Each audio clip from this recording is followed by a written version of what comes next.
Seconds of rolling? Yep, starting right now. Very good. Thank you. Good morning. The time is now 9:32 a.m. and a quorum of the board is present. The State Board of Education meeting of April 13th, 2021 is called to order. Due to the COVID-19 national emergency and in accordance with Public Act 254 of 2020 and Ingham County Board of Commissioners Resolution 21-138, the State Board of Education regular and committee of the whole meeting is being convened with remote access technology. First item on the agenda is the approval of agenda in order of priority. Are there any items board members would like to add or delete from the agenda? Move for approval is submitted. We have a motion to move. Do I have a second? I have a second from Ms. Lipton. Any additions or amendments to the agenda? Ms. Lipton. Thank you, Mr. Chairman. I would please offer to move the agenda to add two items to the agenda, two resolutions. I'm sorry, one resolution and one statement. One resolution that was discussed during the legislative committee meeting, and we're offering that for consideration to the board. And the second, a statement that I am offering for consideration. Okay. The resolution to which Ms. Lipton refers is a resolution that would encourage the state legislature to waive state accountability requirements associated with state assessments. The statement to which she refers is one on parental rights regarding testing. Do I have a motion to, I have a motion from Ms. Lipton to amend the agenda. Do I have a second associated therewith? I'm sorry? The friendly amendment is accepted by the mover. Assuming that there are no objections associated therewith. Do I have a second associated therewith? Can I have a second for this, please? Second. Okay. Any discussion or objections thereto? Hearing none, we will consider the agenda amended as Ms. Lipton has put forward the two elements. Can we have a vote? Any discussion on the agenda as amended? Hearing none, Marilyn, if we could have a roll call vote on the amended agenda with the two new agenda items. Lipton? Yes. McMillan? Yes. Pritchett? Yes. Pugh? Has not yet. Pamela, are you on? I am. Great, thank you. Snyder is absent for today's meeting. Strayhorn? Yes. Tilly? Yes. Albrecht? Yes. Motion carries. Thank you, Marilyn. In accordance with the board's bylaws, before a vote is taken on an agenda item, the public is given opportunity to comment on the specific item under consideration. We will offer an opportunity for public comment on the two items most recently placed on the agenda prior to potential votes on those items.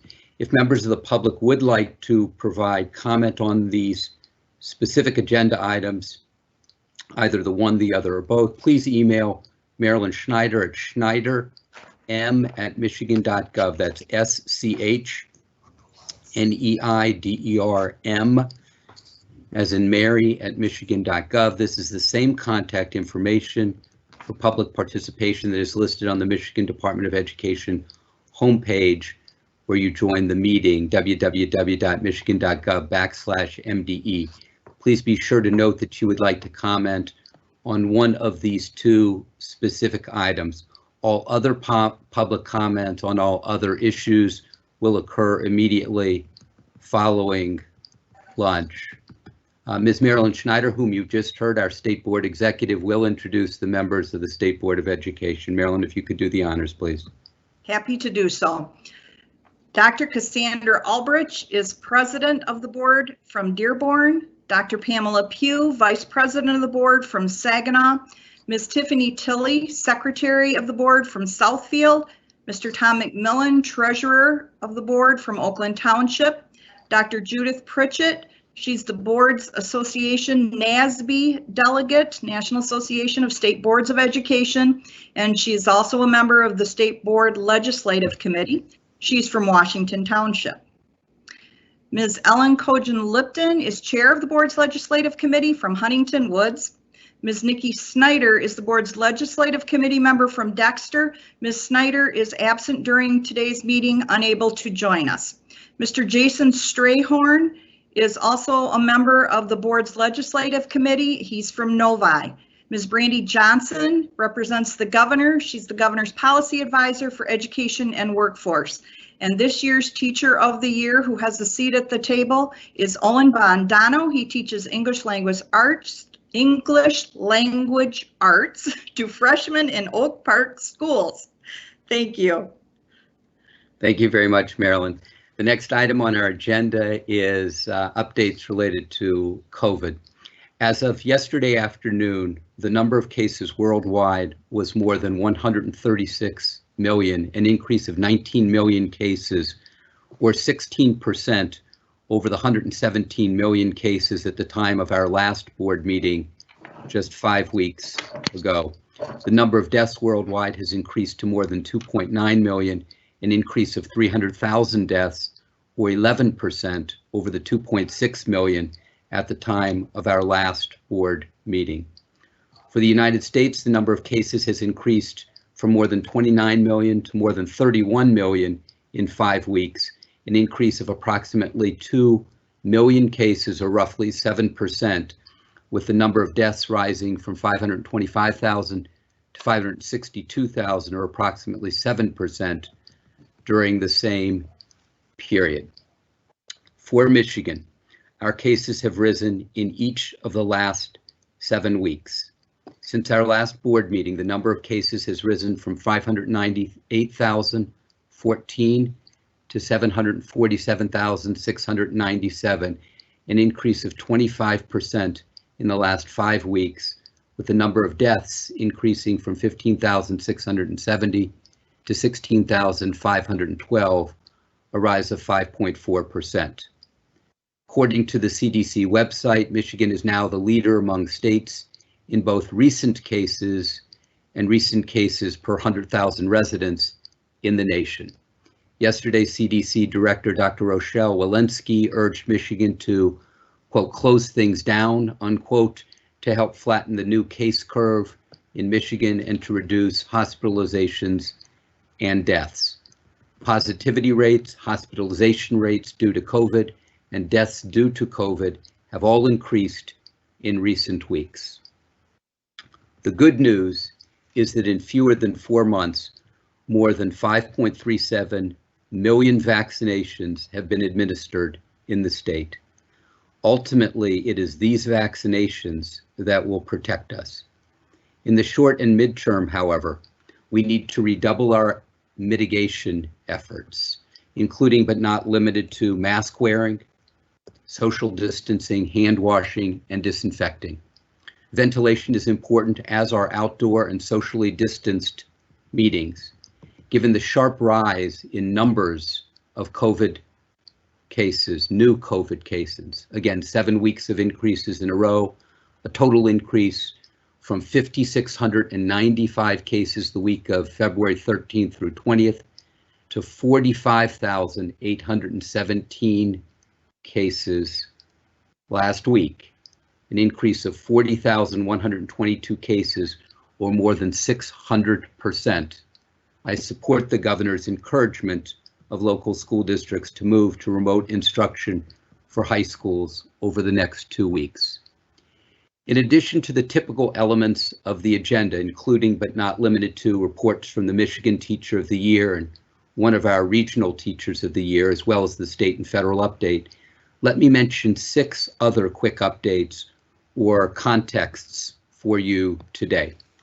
First, you will hear this morning from Professor Catherine Strunk, co-director of Michigan's Education Policy Innovation Collaborative, or EPIC, regarding EPIC's analysis of the monthly reports submitted by our more than 800 LEAs across the state. Though these reports are limited and sometimes lag what is happening in school districts because of their monthly sharing of data, given the dynamism of the pandemic, they remain the very best source of data that we have regarding shifts in modality of instruction in the state. Second, you will hear this morning from Chief Deputy Superintendent Sheila Alice, Deputy Superintendent for Finance and Operations Kyle Garant, and Director of Health and Nutrition Services Dr. Diane Golzinski, regarding the third goal in the state's updated Top 10 Strategic Education Plan goal, improvement of the health, safety, and wellness of Michigan's students. As the board knows, this is the 7th goal area of 8 state strategic education plan goals on which we have reported in the last year. Third, you will hear this afternoon from Professor Gary Mirren regarding research on the growth of charter schools and charter virtual schools in the state and country. Fourth, you will hear a few words this afternoon from Ms. Brandy Johnson of the Governor's Office regarding the Governor's Student Recovery Advisory Council. Fifth, you will consider a recommendation from Deputy Superintendent Scott Kenichnek, CTE Director Brian Piles, regarding changes in Perkins 5 performance levels. Finally, as the board is aware, State Department of Education, State Superintendent, and State Board spent considerable time on our request to the U.S. Department of Education for waivers to state summative assessments and related high-stakes accountability requirements. While the U.S. Department of Education approved on March 26th our request for waivers of high-stakes accountability requirements, including the 95% participation rate requirement, on April 5th, 8 days ago, it denied our request for a waiver of the state summative assessments themselves. As a result, we have a requirement to do state summatives this school year. In one moment, Andy Middlestead, our Director of Assessments and Accountability, will share with you details about state assessments. Before he does, however, I'd like to remind the board and community of 2 important facts. First, when we asked for a waiver of state summative assessments, it was with the knowledge that our school districts would have benchmark assessment data to inform educators and parents of where children were in reading and math, as well as to target resources, interventions, and supports in local schools to meet children's needs. This was not an anti-assessment waiver.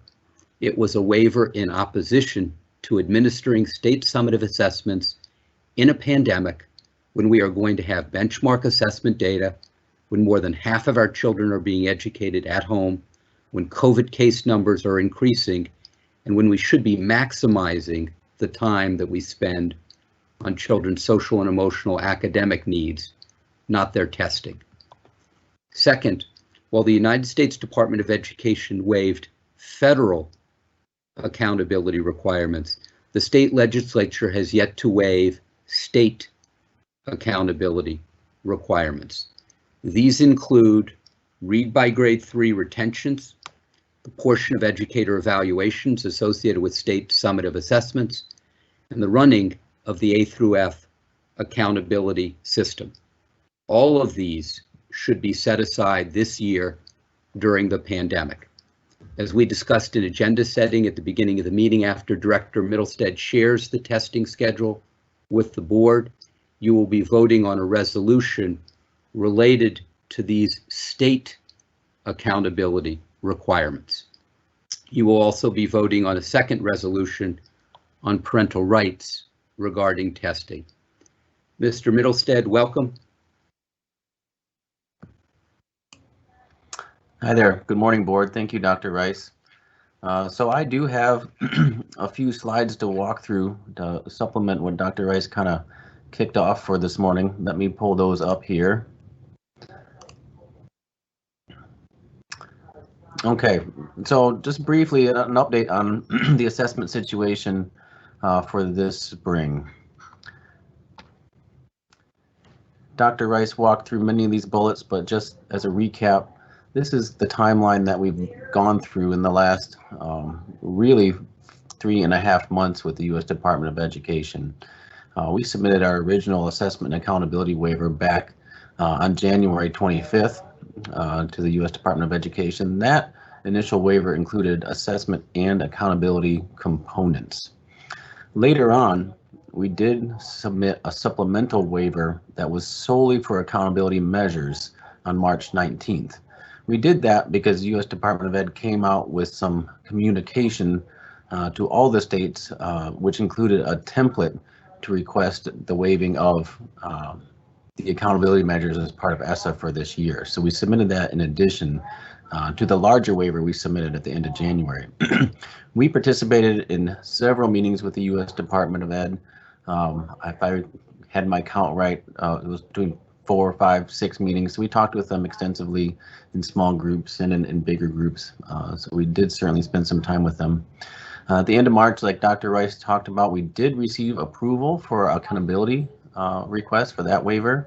And then we did also receive that denial, like Dr. Rice talked about, the first week of April. This table walks through a little bit about the state of the waiver situation that we have going in Michigan. The left-hand column there talks about what was waived last year. So what was waived in the spring of 2020. So if you see that, we received flexibility for both assessment and accountability from the federal level. And at the state level, we had relief from assessment, but not accountability. This year, where we're at this moment, is you can see that the federal accountability requirements were waived, assessment requirements not waived. At the state level, we have yet to waive the accountability requirements, and Dr. Rice just addressed that moments ago. And then essentially it's not applicable if we get a state assessment waiver because the feds did not waive them at the federal level. So what are we doing?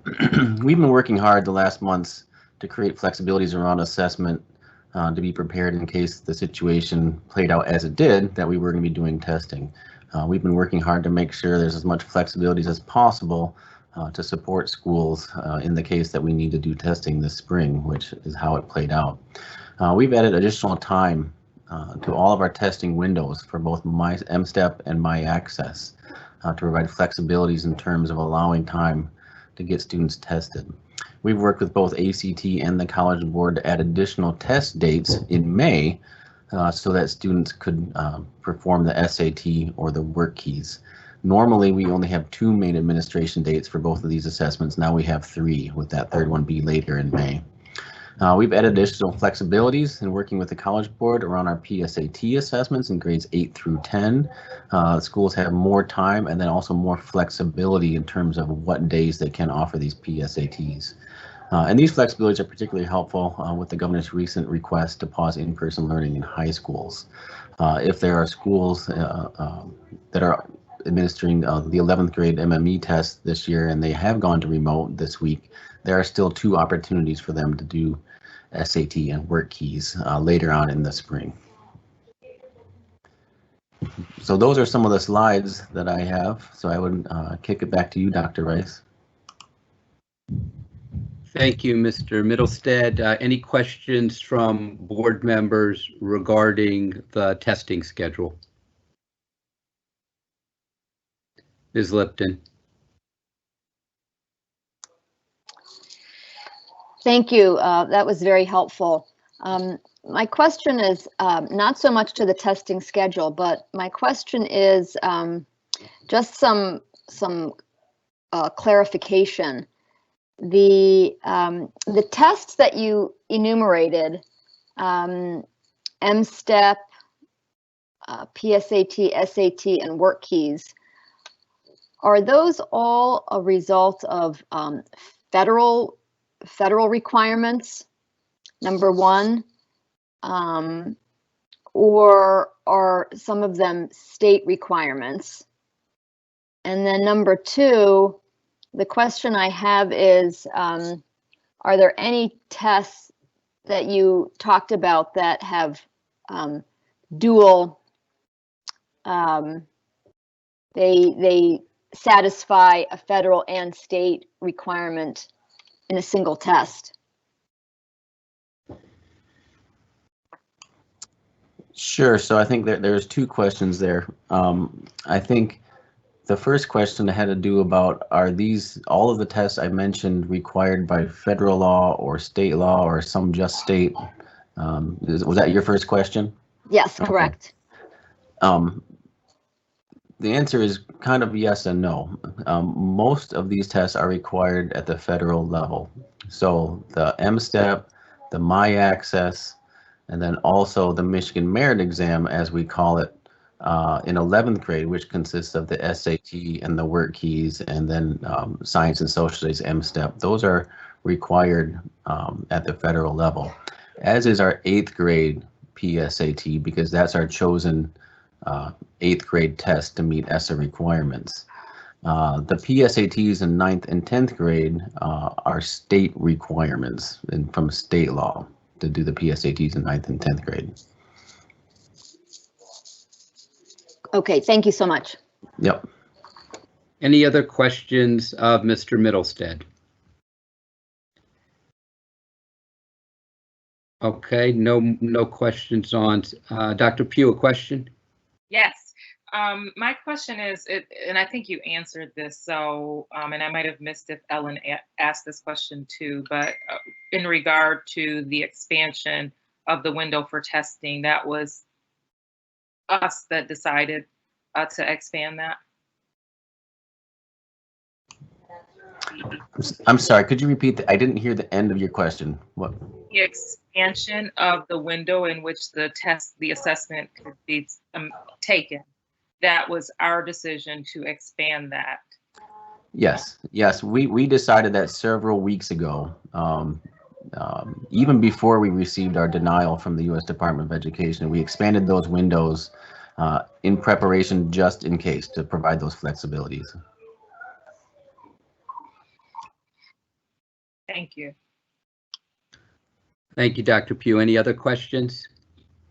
Any other questions more broadly beyond the testing schedule? Anything on the first presentation? I do, but I think that I can hold on to those, Dr. Rice, until we get, and I think there'll be some other opportunities. You're speaking to your presentation? Yes. If I struggled to get in.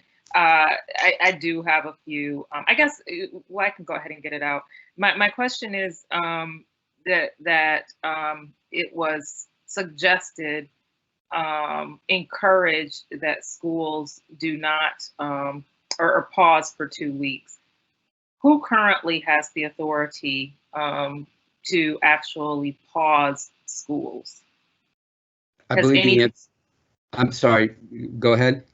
Has anything changed between now and when we did the last pause, when there was widespread?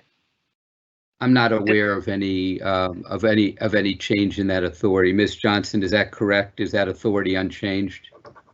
That authority is unchanged. MDHHS has the authority to suspend operations at schools. The director of DHHS, Director Hertel. Oh. Thank you. I just wanted to be clear because there are people who are confused because there was the back and forth with the vetoes and the legislation, the House bills that were trying to remove authority. So I just wanted to make sure everyone was clear on that. Thank you. Yes, that authority is unchanged. That authority would have changed under the legislation passed by the state legislature had the governor not vetoed that legislation. Any other questions? Not right now. Very good. Okay. Hearing and seeing no other questions in this brave new world of Zoom and Teams meetings. Let's move to the two resolutions that were put forward, the one resolution and the one statement put forward by Ms. Lipton during agenda setting. Ms. Lipton, do you have a motion to move at this time? I do. I would move for the support of the resolution regarding the request to the legislature for correction or waiver of the state accountability portions of the A through F, the retention portion of grade 3, as well as teacher evaluation. And then I would also move for support on a statement regarding. Let's hold off on that. We're going to consider them individually if we could, please. Okay, yes. So we've got a motion on the resolution. Do I have a second, please? Second. I have a second. If we could read the motion, please, into the record for those listening at home, and if we could put it up. Thank you very much, Mr. Ackley, for putting that up. Ms. Lipton, if you'd be kind enough to read that resolution, we'll have discussion such that the board wants to have, and then a roll call vote, consider the statement subsequently. Ms. Lipton, to you. Yes, yes, thank you. I'm going to begin reading it on the screen. I'm not, for some reason, not able to pull it up on my my second screen. So when I get to the portions, if the person could please scroll, that would be very helpful. Draft resolution on amending state accountability laws tied to state summative assessments for the 2021 academic school year. Whereas pre-K through 12 students and staff in Michigan and across the country have endured the disruption of teaching and learning in the past year due to the COVID-19 pandemic. Whereas most students have spent all or a significant portion of this school year learning at a distance. Whereas despite urging from the State Board of Education and State Superintendent to the U.S. Department of Education to waive state summative assessments during the pandemic, USED denied the assessment waiver this year. Whereas, while the U.S. Department of Education is requiring Michigan schools to administer the state summative assessments, it waived all federal school accountability requirements tied to the results of those state assessments, and also strongly encouraged states and local school districts to set aside high-stakes accountability measures tied to the state assessments. Whereas there are 3 state-level accountability laws tied to the state summative assessments: Educator Evaluations, Read by Grade 3, Student Retention, and the A through F system. Whereas the results of this year's state summative assessments will be sparse, uneven, and therefore unrepresentative. Whereas as such, these results should not be used for Educator Evaluation, 3rd grade retention, and the A through F system. Whereas the timing of these state accountability laws is drawing quickly upon school administrators, teachers, students, families, and school districts. Now, therefore, be it resolved that the State Board of Education calls upon the Michigan Legislature to set aside for the 2021 school year the state assessment component of the Educator Evaluation Law, the retention requirement in the Read by Grade 3 law, and the administration of the A through F law. Thank you, Ms. Lipton.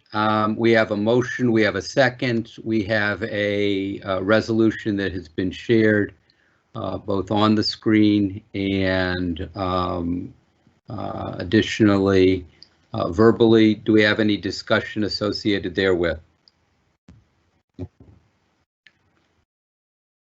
Any discussion associated therewith?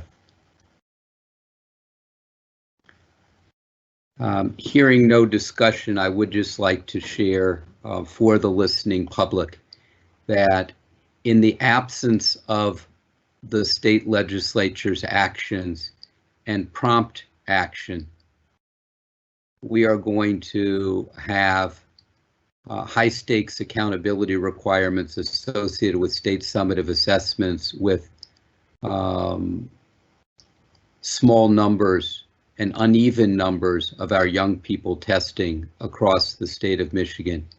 Those would include, but not be limited to, the potential for third grade retention of some of our young people, educator evaluations being in part associated with these assessments in the midst of a pandemic, and the running of an A through F system that was premised on virtually every child taking the state summative assessments, not a fraction thereof. Our legislature really does need to move, and to move expeditiously on this. We did raise 2 of these 3 issues with the state legislature during the lame duck session almost a half year ago, 5 months ago, and it is now time that the legislature acts on this. Any other discussion? Hearing none. Marilyn, if you would be kind enough to do a roll call vote, please. Yes. Lipton, Yes. McMillan is absent currently. Pritchett, Yes. Pugh, Yes. Snyder, absent. Strayhorn, Yes. Tilly, Yes. Albrecht. Yes. Motion carries. Thank you very much. The second item is a State Board of Education statement on parental rights regarding testing. Ms. Lipton, would you like to move this as well? Yes, so moved. Do I have a second? Second. I have a motion and a second. If we could display that, and Ms. Lipton, if you would be kind enough to read that into the record as well. Yes, thank you. State Board of Education statement on parental rights regarding testing. State Board of Education adopted the following statement. We support the fundamental right of all parents and legal guardians to determine and direct the care, teaching, and education of their children. Although the federal waiver for the spring 2021 State Summative Assessment Administration was not granted, the accountability waivers were granted. Notably, the United States Department of Education will not penalize Michigan or other states for failure to secure 95% or higher student participation in the administration of these assessments. Given that coronavirus infection rates, could someone please scroll it up for me? Thank you. Given that coronavirus infection rates are increasing in Michigan and many students are still attending school remotely, the State Board of Education supports the guidance to parents and legal guardians that these students need not be brought into school solely for the purpose of state assessment and will not be required to come into school for the sole purpose of taking the assessments. So we have a motion, we have a second, we have a resolution displayed, we have a resolution read into the record. President Albrecht, a comment. Yes, first of all, I want to thank Ellen for bringing this statement before the State Board of Education. It addresses some concerns that I have been receiving from parents, and I think many of us on this board have probably been hearing some of the same concerns. Those concerns relate to, I did have a parent who wanted to opt their child out of testing, but was afraid that the school would suffer negative consequences as a result of that. So reiteration of the 95% rule, I think, is really important. I also have heard from parents who it seems are being told, even though their students are remote because of health reasons in the home, that they are required and mandated to send their student for face-to-face testing. And I think it's important that we reiterate, if you don't feel it's safe to send your student into a school for in-person learning, you do not have to send your student into a school for the sole purpose of taking a test. So I applaud the statement, and I'm glad that we're doing it. Thank you. Thank you, President Albrecht. Other reflections? Questions or comments from the board?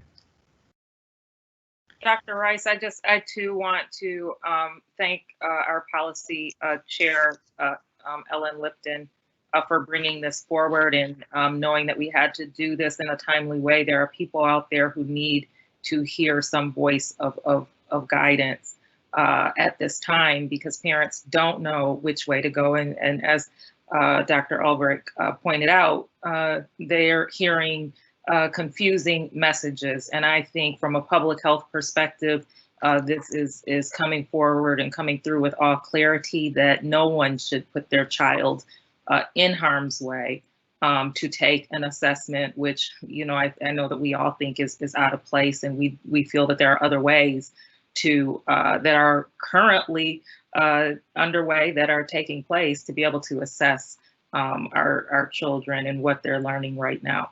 So thank you, Ellen, for doing this and for providing this clarity, for allowing the board to provide this clarity to our parents. Thank you, Dr. Pugh. Any other questions, comments, reflections? Hearing none, if we could have a roll call vote, please. Lipton, Yes. McMillan absent, Pritchett, Yes. Pugh, Yes. Snyder absent, Strayhorn, Yes. Tilly, Yes. Albrecht. Yes. Motion carries. Thank you very much. And thank you to Ms. Lipton for her advocacy of the second of the two items in particular. The next agenda item is the presentation on changes in Michigan School District's instructional modalities during COVID-19. During the pandemic, instruction has been provided in a variety of ways across districts. This presentation covers data related to in-person, virtual, and hybrid instructional modalities. As I mentioned earlier, it is a presentation regarding the monthly data collection from local school districts across the state. It is an informational presentation. It does not require board action. Our presenter is Dr. Catherine Strunk, Director of the Educational Policy Innovation Collaborative, or EPIC, at MSU. There will be a PowerPoint presentation. Dr. Strunk, welcome.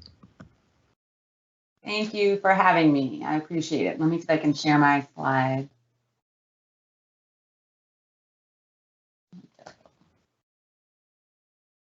Okay, can you all see? Yes. Great. Okay. Oh. So thank you very much for having me out today. I'm going to talk quickly about some research that we've been doing in collaboration with MDE and CEPI on instruction modality this year in Michigan. Just very quickly, I want to give you a little background on EPIC for those of you who don't know who we are. EPIC is the Education Policy Innovation Collaborative. We're at Michigan State University. We are the research partner with MDE. And we are devoted to what I call research with consequence, which is the idea that we can provide evidence and data to inform and improve education policy and practice, and hopefully improve students' lives. During the pandemic, this has taken on a sort of a new turn for us, and we sort of decided that the educators are working as hard as they can across the state. You all are working as hard as you can to make sure that kids are getting quality learning experiences. And as researchers, what we thought we could do is to make sure that we can provide the best available evidence to help you all make the most informed choices possible. And so you'll see some of that today. So I'm going to kick off into the discussion of how districts plan to offer instruction during the 2021 school year and how this changed over time, and just a little bit of an overview of the data themselves. So together, MDE, CEPI, and EPIC developed what we call the Extended COVID-19 Learning, or the ECOL Plan survey. This is given to the districts each month, and it asks for information about how they planned for instruction in that month. I want to stress the word planned, because as you all know, things have been shifting rapidly every month, every day during the pandemic. So we ask districts to tell us what their board decided to do for that month. They fill that survey in by the first week of each month, usually. And then we have their best plans for the month, but then things have often changed during the course of time. So these are kind of snapshots each month. We don't have April yet. because we extended the date for a week based on a couple things, including spring breaks. So you'll see data through March. What data are we collecting with the survey? Instruction modality by grade level. So again, and I'll kind of give a little bit more detail on the modalities in a second, but you all know them: in person, remote, hybrid. For each grade level, K-12, by special populations, we focused on special education, English learners, alternative education, and career and tech education. We asked districts to tell us the approximate proportion of students learning in each modality each month. They did this in buckets, so it was 0, 1 to 24, 25 to 49, 50 to 74, and 75 to 99, and 100% in each modality each month. For remote instruction, we asked the proportion of remote learning done synchronously. Again, we asked them to do this in buckets. So what proportion of time are kids learning in sort of live interaction with teachers or instructors? For kids learning in a hybrid setting, we asked that days of in-person instruction each week, and we asked them the approximate proportion of that time that learning was done synchronously when they were remote in their hybrid form. We also asked about additional resources and supports. We're not going to talk about those data today, but they are in the COVID dashboard that is on CEPI's website, as well as in some of our reports.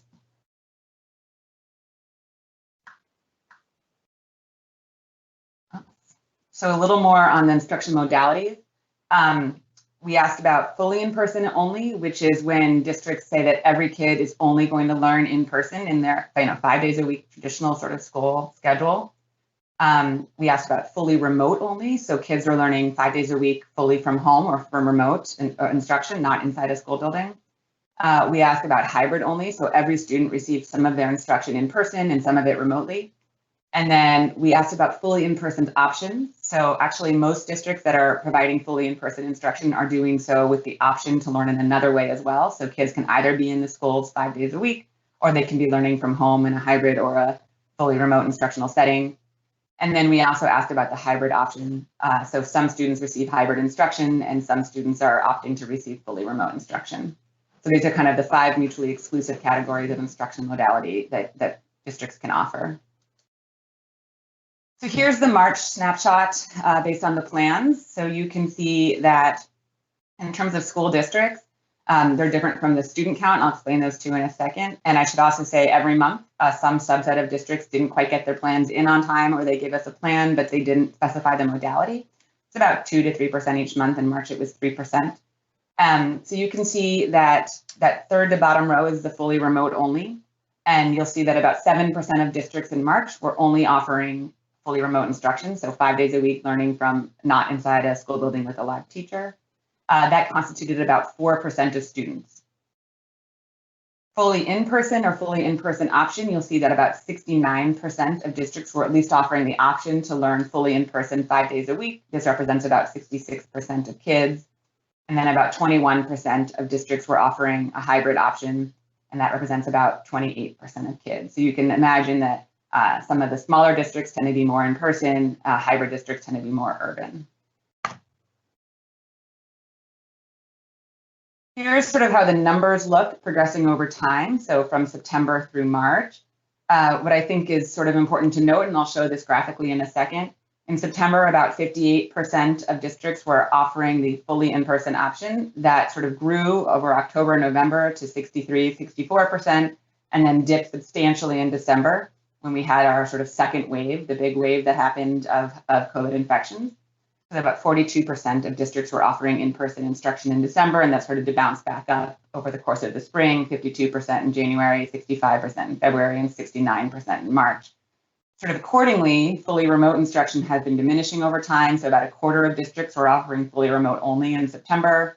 It dropped throughout the fall, spiked again in December, and then started to drop again until now in March. About 7% of districts are offering fully remote only.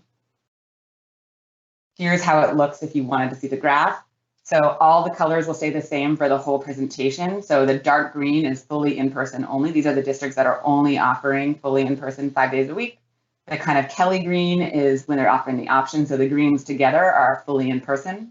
The blues together are hybrid, and then the purples are fully remote. And so you can see, again, this growth over time in the proportion of districts that are offering fully in-person and hybrid instruction. It drops dramatically in December and then starts to inch back up again. And then in March, you'll see where we are. We're in our most recent data.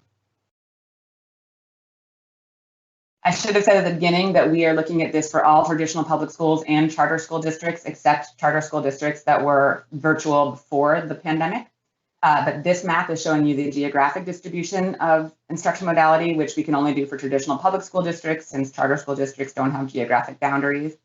So you can see exactly what we just showed, and you can sort of see where the remote districts clustered. So in September, they really clustered around the urban areas. As we sort of saw fewer and fewer remotes, they seemed a little bit more sporadically spread through the state. In December, you see where just a lot of districts returned to fully remote.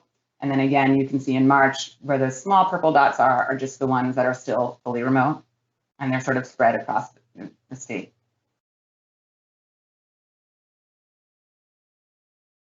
So one of the things that we think is really important to do with these data is to understand sort of differential opportunities. So here we broke down the kind of instruction modality being offered to kids in different kinds of districts. I'm going to show you a little bit of that today. The top bars are for the districts that have the fewest proportion, the lowest proportion of economically disadvantaged students. So these are your wealthier districts. And then the bottom set of bars are the highest proportion of economically disadvantaged students. These are your least wealthy districts. We did this in quartiles, so that's the bottom quartile of students and the top quartile of students. I don't show you the middle two quartiles here. And I think that it's a pretty obvious takeaway here. So the trends are the same, peaks in December, falls back in January, and peaks in November, falls back in December, and grows over time. But you can see that always throughout the entire school year, kids in the wealthiest districts, those at the lowest proportion of economically disadvantaged students, were offered more options to learn fully in person, and were much less likely to be offered only remote instructional opportunity, as opposed to the kids in the highest proportion districts with highest proportion of economically disadvantaged students, where you see over the course of the school year, the far majority of them were in districts that only offered fully remote or a hybrid option, and very few of them, in fact, fewer than 40% for most of the year until March, were offered the option to learn fully in person.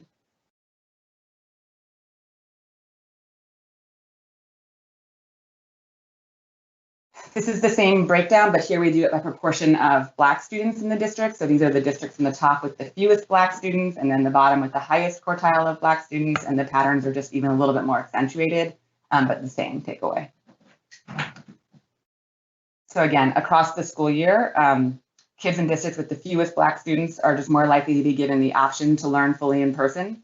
In fact, other than in December, over 80% are given at least the option to learn fully in person, and almost none of these districts only offered remote instruction for most of the school year. By contrast, kids in the districts with the most Black students are far less likely to be given the option to learn fully in person. So as I said, almost always fewer than 40% until March, and they're way more likely to be only offered remote instruction. So here it is by the proportion of students. I've kind of already shown you this. It's the same pattern as districts, but I wanted to show you it here to transition to this next slide. This is a little bit harder to read, so I'm going to walk you through it for a second. So again, we asked in the survey the estimated proportion of students learning in each modality, and we again asked it in buckets, and so it's not a precise number, but the top bars show us the estimated proportion of students learning fully in person over the course of the year. The middle set of bars shows you the estimated proportion of students learning remotely over the course of the year, and then the bottom set are hybrid.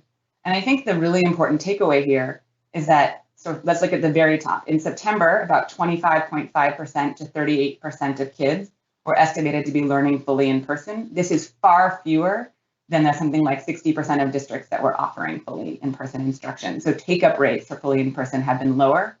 The same is still true in March. So here you see 35% to 51% of kids are estimated to be learning fully in person.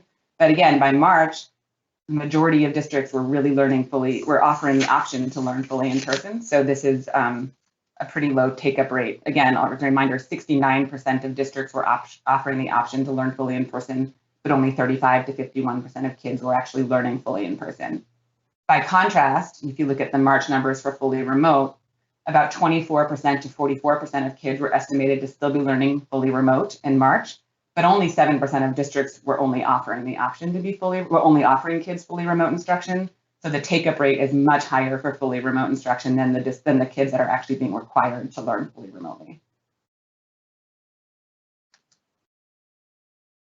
So here we flip those again to show you some differential take-up rates across different kinds of districts. So here again, we have a portion of economically disadvantaged students. The green bars here are the wealthiest districts. These are the districts with the lowest proportion of economically disadvantaged students. The light blue bars on the right of these clusters are the districts with the highest proportion of poor students, economically disadvantaged students.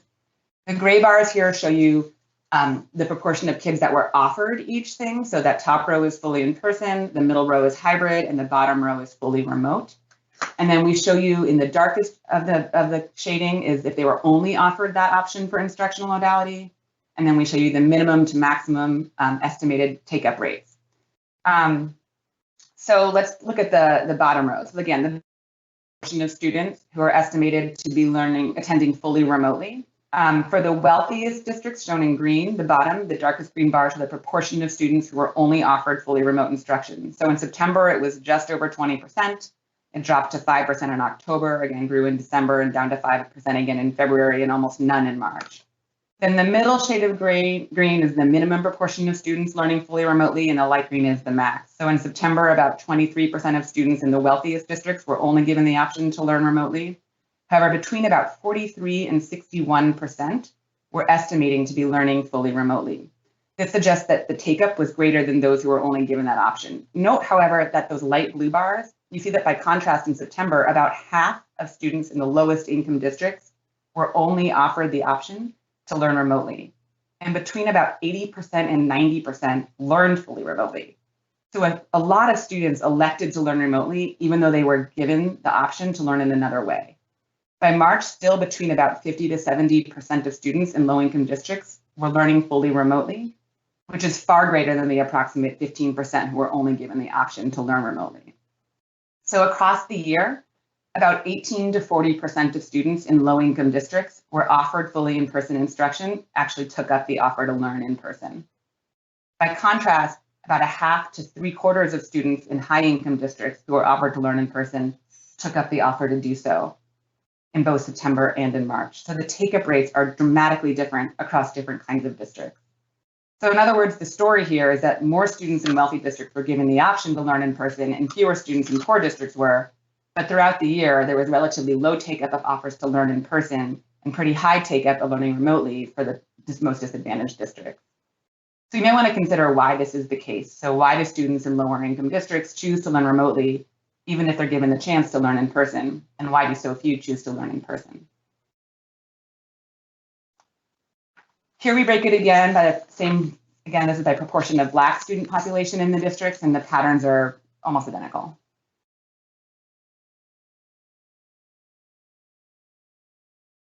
So really quickly, I wanted to just show you two more pieces of data from these ECOL plans. This is the reported days of planned in-person instruction for hybrid students by grade. Again, we asked of K through 12. We just showed you K, 3, 6, and 9 here, because you can see there's very little difference across grade levels. So over the course of the year, but about 2.5 to 3 1/3 days of hybrid instruction was in person, and the rest of it, so the other 2.5 days were remote. It's inched up over the course of the year, but not dramatically. And it's pretty similar across grade levels.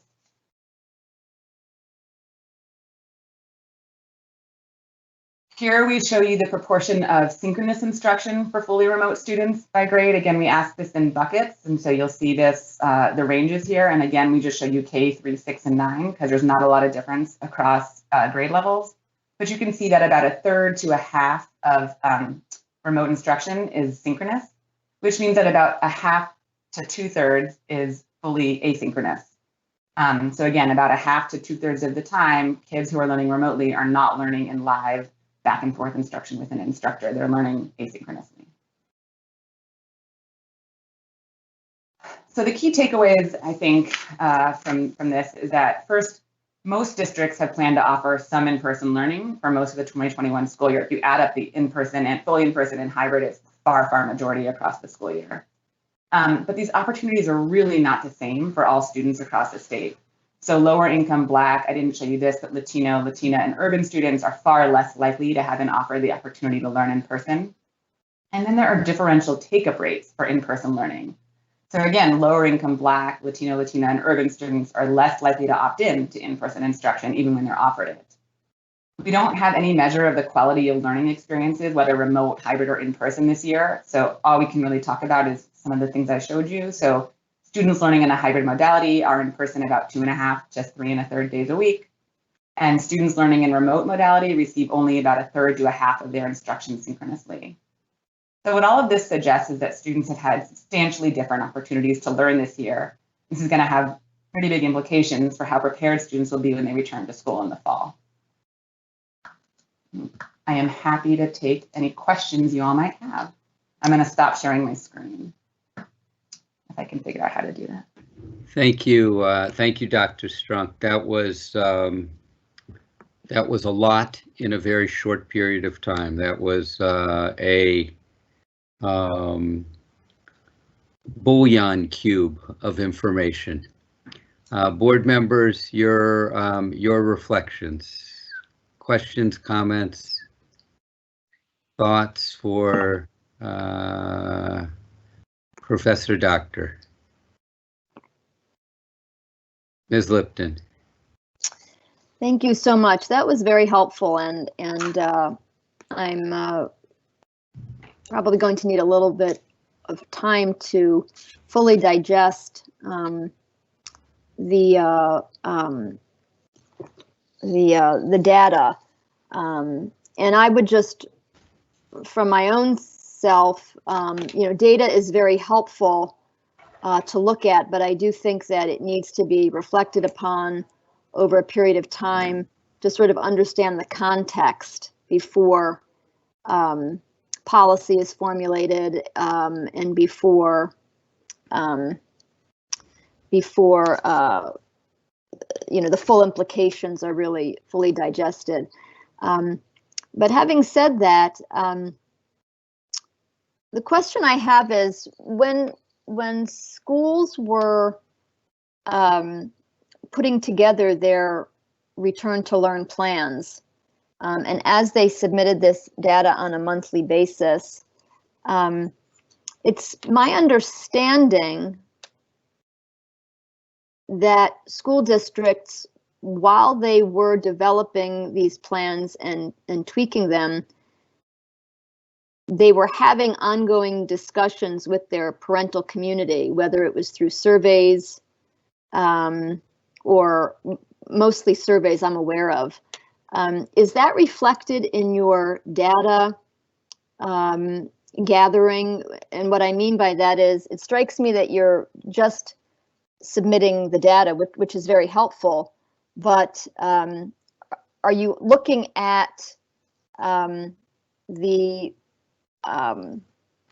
inputs and the contexts that districts used or perhaps didn't use in formulating their plans throughout the year? So no, we're not able to capture what happened in the school board meetings, or if there is a survey that is given out. Districts were not asked to share that information with us if they collected it. What we do know is, nationally, we have seen trends, and this is the same in Michigan based on the data, that it's, other than that December time point, the decisions did not seem, changes in decisions to go with which instructional modality did not seem to be very related to the COVID rates in those communities. So these decisions are being made for other reasons that we really can't capture in the data that we have.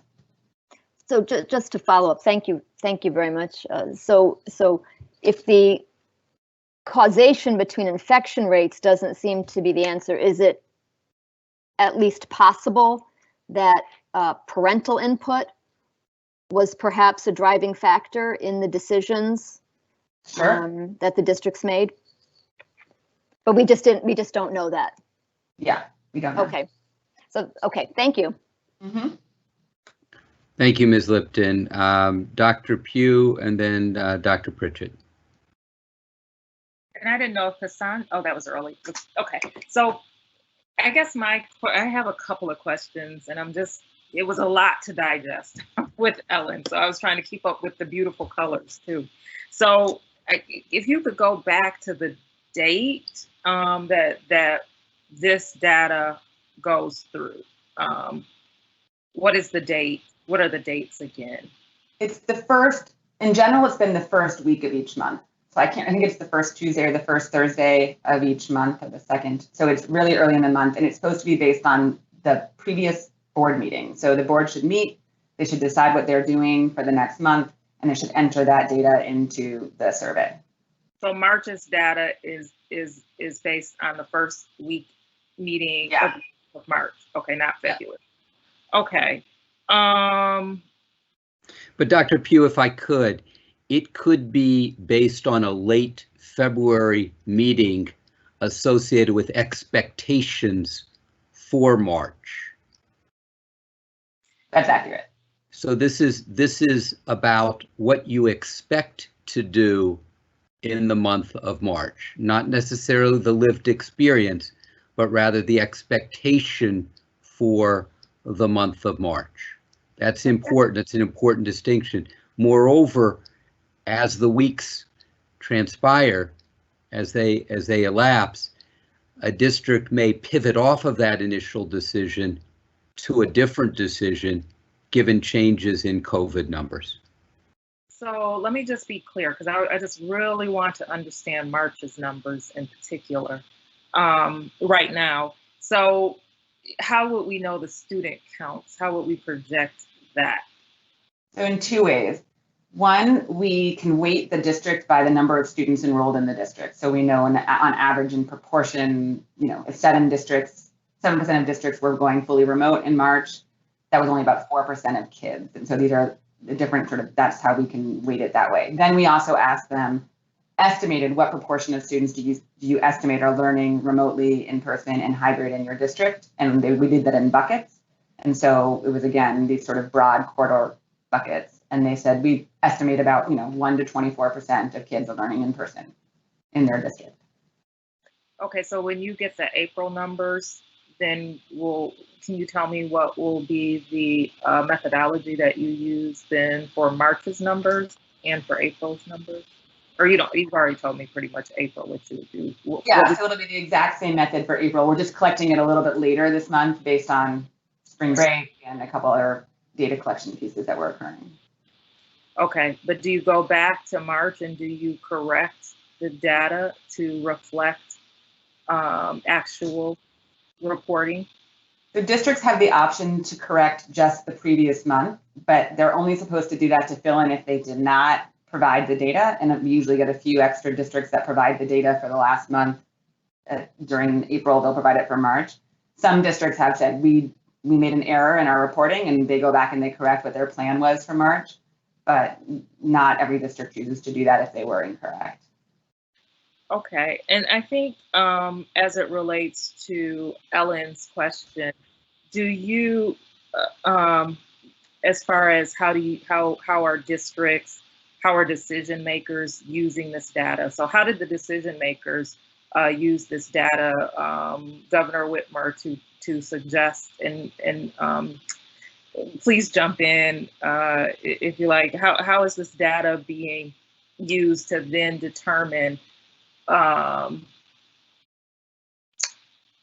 suggestions for reopenings and or funding ultimatums if you don't reopen? Are you providing this data for that to be used as those projections are made? And Brandy, again, if there's any insight that you have on that.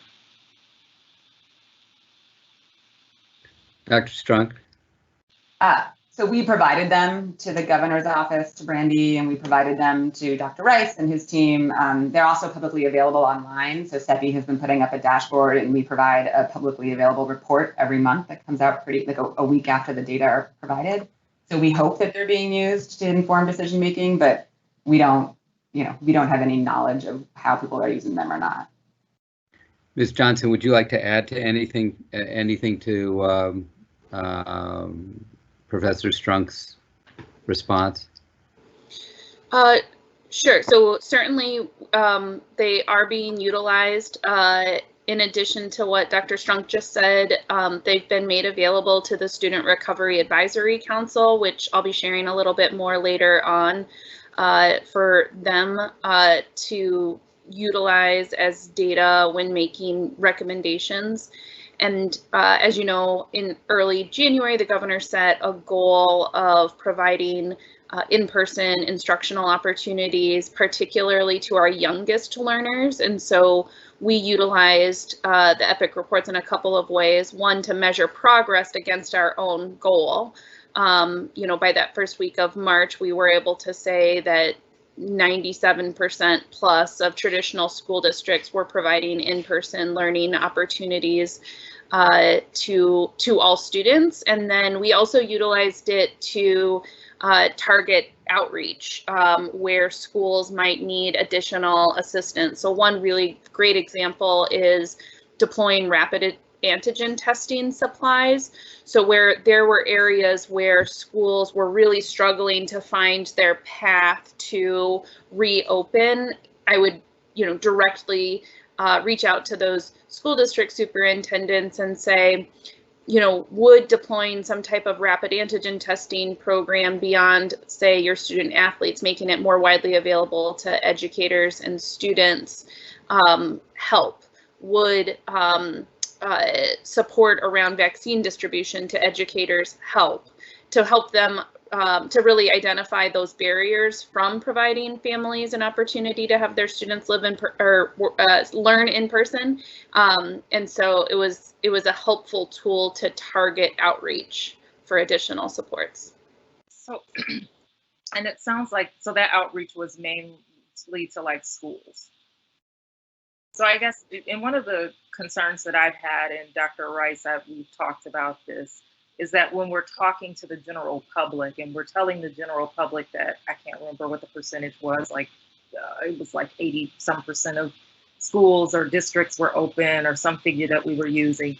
As a parent, I was always concerned that if they were hearing that data, then they would be thinking, oh, well, my child can go to school and it will be safe as well.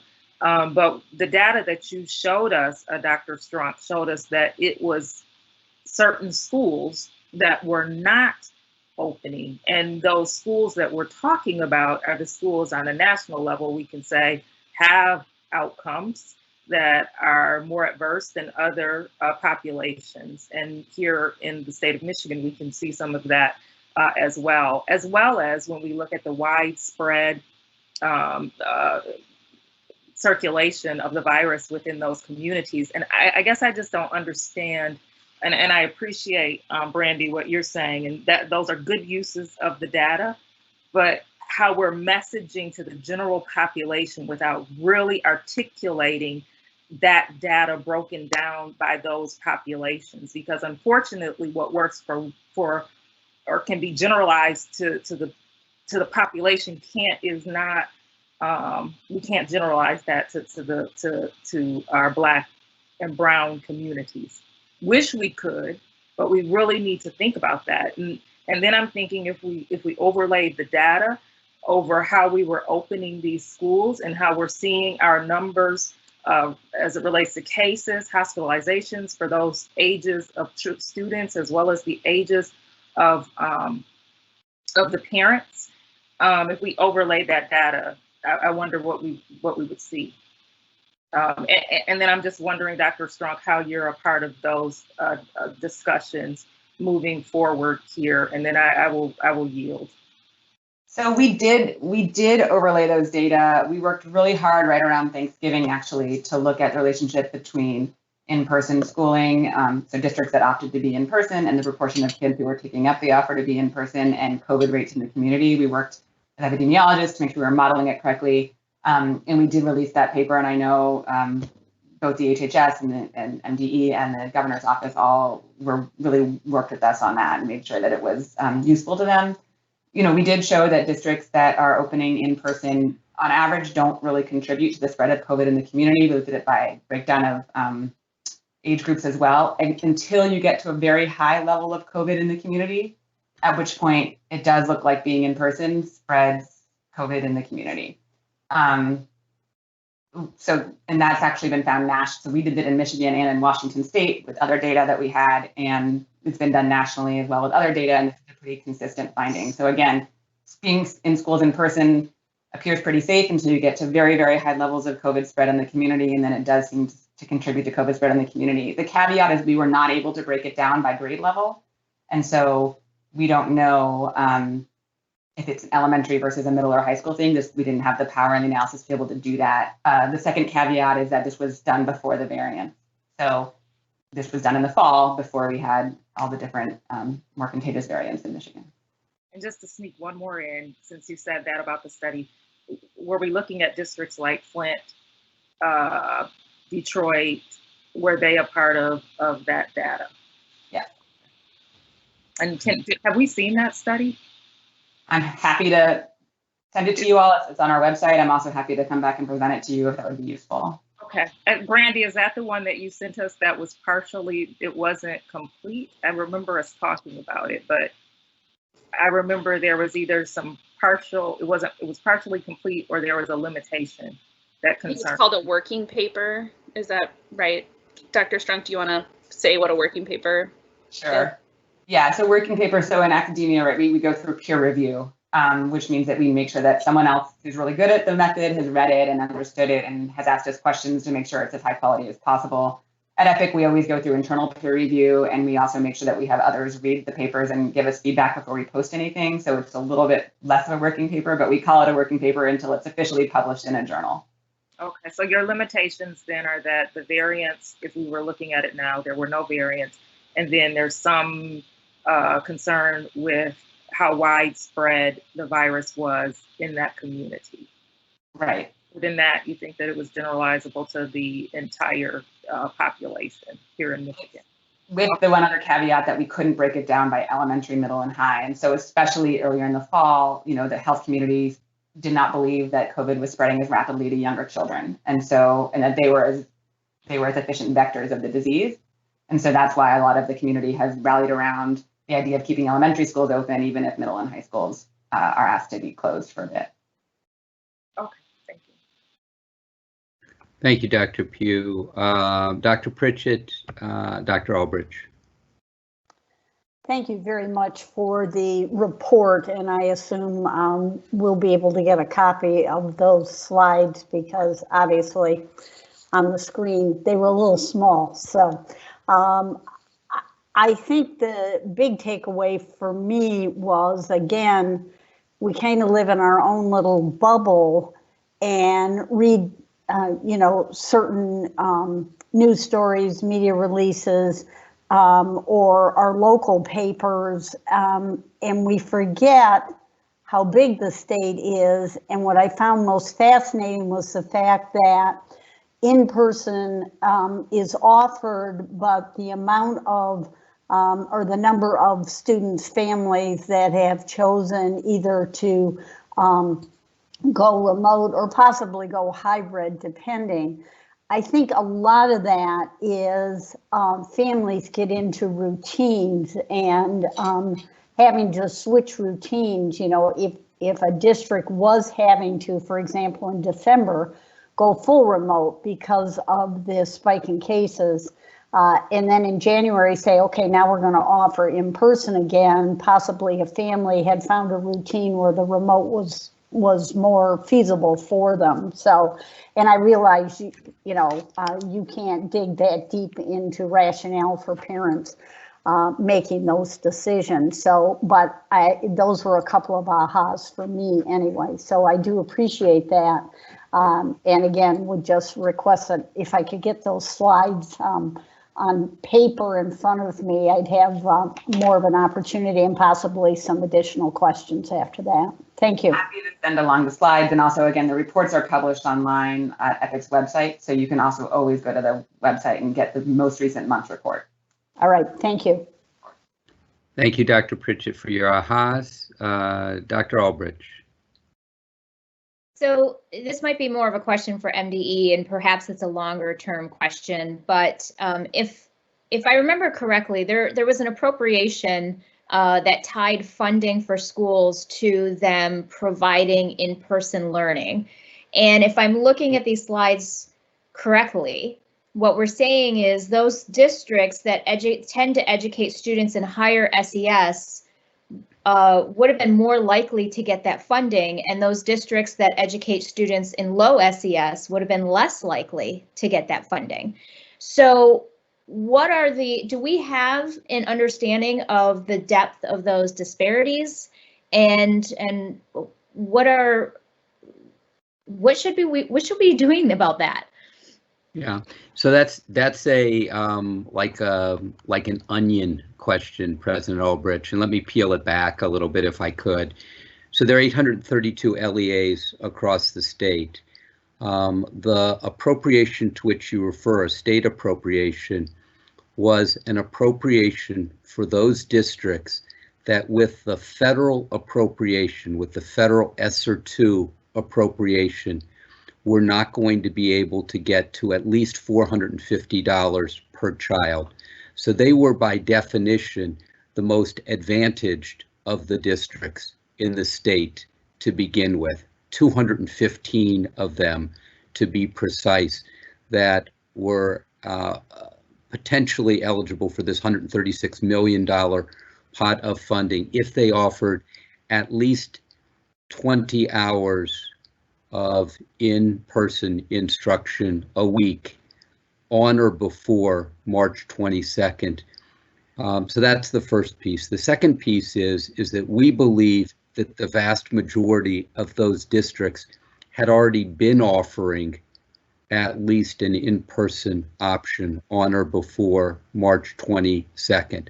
But to your question, and it was a question actually that Dr. Pugh asked a while back as well, to your question about whether it's able to be discerned from this set of data, the answer is no. The question is something that we believe will be able to be discerned to some degree with the April data. And I'd like Dr. Strunk to speak to that a little bit more, because we did add questions with your question and the questions that Dr. Pugh, some of the questions, not all, but some of the questions that Dr. Pugh posed related to the same topic. So Dr. Strunk, if you would, please. Sure. So we actually added one item to the, and I say we, I should say this is again, CEPI and MDE have worked really hard on, we're just sort of behind the scenes on this. But they added one question that was asked them the date at which they switched to at least 20 hours a week of in-person instruction. And if they were not one of those 215 districts that was up for the funding, I don't believe they had to answer the question if they didn't want to. So we'll know for those 215 districts what date, whether it was before March 22nd or after, they actually switched to be 20 plus hours a week. President Ulbrich, any other questions on that? No, it's helpful. I'm really glad that you guys added that, so it'll give it a little more understanding there. Thank you. Ms. Lipton, a second question. Yes, thank you. The second question relates to, well, let me backtrack by saying that in the field of data collection, I think you can appreciate that more data brings more questions. And so in addition to potentially exploring the context of parental decision making, which I would find very helpful. My second question relates to whether or not you correlated what I would call physical infrastructure of buildings, and whether you correlated that in any way to some of these decisions, because I would think that that might in fact fan well with perhaps parental involvement in the decision.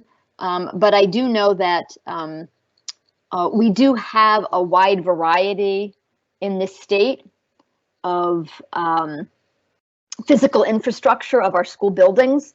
And we also have we do not have a statewide system for funding, as you know, the construction or reconstruction or refurbishing of school buildings. It's somewhat locally delivered and tied, of course, to property values within our communities.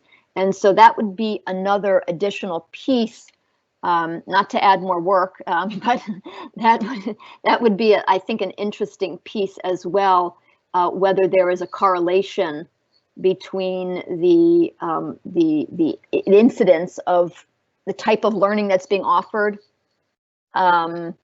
correlated to physical infrastructure within a school district. Thank you. That'd be really interesting. As far as I know, I don't think we have any data in the state on that. I'm happy to look into that and see if there are data that would allow us to explore that. Similarly, we don't have a lot of data available on parental decision making. I think it would be really interesting to also understand that. I know that there is a national survey with Detroit as one of the locations for the national survey that's going to be administered this coming month, I believe, that's trying to get at parent perspectives. So when those data are in, if they're not been collected by me, I'm happy to have that report sent over to you all. Thank you, Ms. Lipton. Dr. Pugh? Dr. Pugh, you are on mute, I believe. I guess, again, in piggybacking off of Ellen, also, I mean, I guess if you can't look at parent voice, maybe look at, you know, the workplace. If we're opening up the economy, obviously we have parents that are having to go in the workplace and them wanting somewhere somewhat safe for their children to go in. And if we're saying that everybody's opening, you know, why don't you? I think that would definitely be a reason for parents to want children or placing them in the school buildings. You know, I just, this is not a question, this is a statement, because I think this is the only place on the agenda that this belongs. And Dr. Rice, you know how I feel about this. And that's, you know, the data, again, that we just saw here was pre-variant. And as we see these communities opening up, or these schools opening up, these are the dates that I recall that we started to see the numbers go up as well. And so I'm eager to see what the April numbers will bring. What I am concerned with is that we have a legislature that has coerced schools to open. I don't care what type of school it is, because at the end of the day, we're concerned about children. Yes, my background is mainly around BIPOC communities and looking at inequities, and typically we see that in communities where it's Black, brown, low-income children, indigenous children. But where we also see a rise in variance, that's also a place where we could see inequity. And so I have great issue with us injecting and taking over or even being a part of, because we have to implement the coercive legislation and the force of students going into schools and putting their families and themselves at health risk. And communities where, like Ann Arbor, I'll just say it, that has high rates of variance and saw those high rates of variance. And as a local community, they should have been able to make that decision to not put their children in harm's way, because right now what we see is our numbers exploding, not only cases, but hospitalizations. And that is for our young children. And so I despise the position that our legislature has put us in implementing this coercive and cruel legislation that they put before us, and trying to take over the public health responsibilities by law, by Constitution, by the Public Health Act of the Department of Health and Human Services. And so I just want to make sure that I put that out here, because I don't know where else to put it. But just looking at data, I think that the data next month is going to support my thoughts even more. And I couldn't be more angered by what I'm seeing by our legislature and what they are pressuring our schools to do. And I don't care what type of school it is. It just shouldn't happen. Thank you, Dr. Pugh. Other questions or comments from board members? Questions or comments from board members? Going once and twice. Dr. Strunk is saying, note to self, never again. Anytime, anytime. And I also put both the link to the e-call reports each month and to the paper that we referenced in the chat, so you all have that available too. Thank you very much. We appreciate it. We appreciate your presentation. Just one note on timing, if I could. These are extensive data that we are requesting of local school districts on a monthly basis, that EPIC is analyzing and reporting on a monthly basis. So they provide real helpful looks for us, but they also have their limitations as well. They are snapshot data of points in time that precede their development. So think about taking a picture and then developing it weeks later. It is a picture of what was anticipated weeks earlier. It is not a picture necessarily precisely of the March reality, nor is it, of course, a picture, to Dr. Pugh's point, of April's reality, nor will April's picture be fully a picture of April's reality. It will be the best picture that we have, yes, but it will not be a fully in the moment, of the moment, up-to-date moment picture. And the only way to do that is to have sort of synchronous uploading, analysis, and reporting on data. And I know of no such thing anywhere in the United States. So this is pretty good data. It's pretty helpful data in many, many different ways. And we appreciate enormously the partnership with EPIC, with CEPI as well. But I do want the board to understand the limitations as well as the utilities of the data, because I think only if you understand the two side by side are you able to derive maximum benefit from the data. If we didn't think that there was a usefulness to this, we wouldn't have moved down this road, and we certainly wouldn't have asked Dr. Strunk to present today. We do think there's a usefulness, but we also think there's an importance to you understanding fully what the data can do and at what point they can no longer be helpful to us. So I share that with you in one final moment of full disclosure for and to the board. Thank you very much, board. Thank you, Dr. Strunk. We appreciate your presentation. Thank you, Ms. Brandy Johnson, for your contributions there as well. We are going to move forward on our agenda. It is 11 o'clock, and we are going to move to our next presentation. This monthly presentation on the top 10 Strategic Education Plan will highlight the goal to improve the health, safety, and wellness of all learners and include data associated with the goal. Following the presentation, we will engage in further conversation with the board about the efforts to improve health, safety, and wellness for all learners. This is an informational presentation. It does not require board action. Our presenters are Ms. Sheila Alice, Chief Deputy Superintendent, Mr. Kyle Garant, Deputy Superintendent of Finance and Operations, and Dr. Diane Golzinski, Director of the Office of Health and Nutrition Services.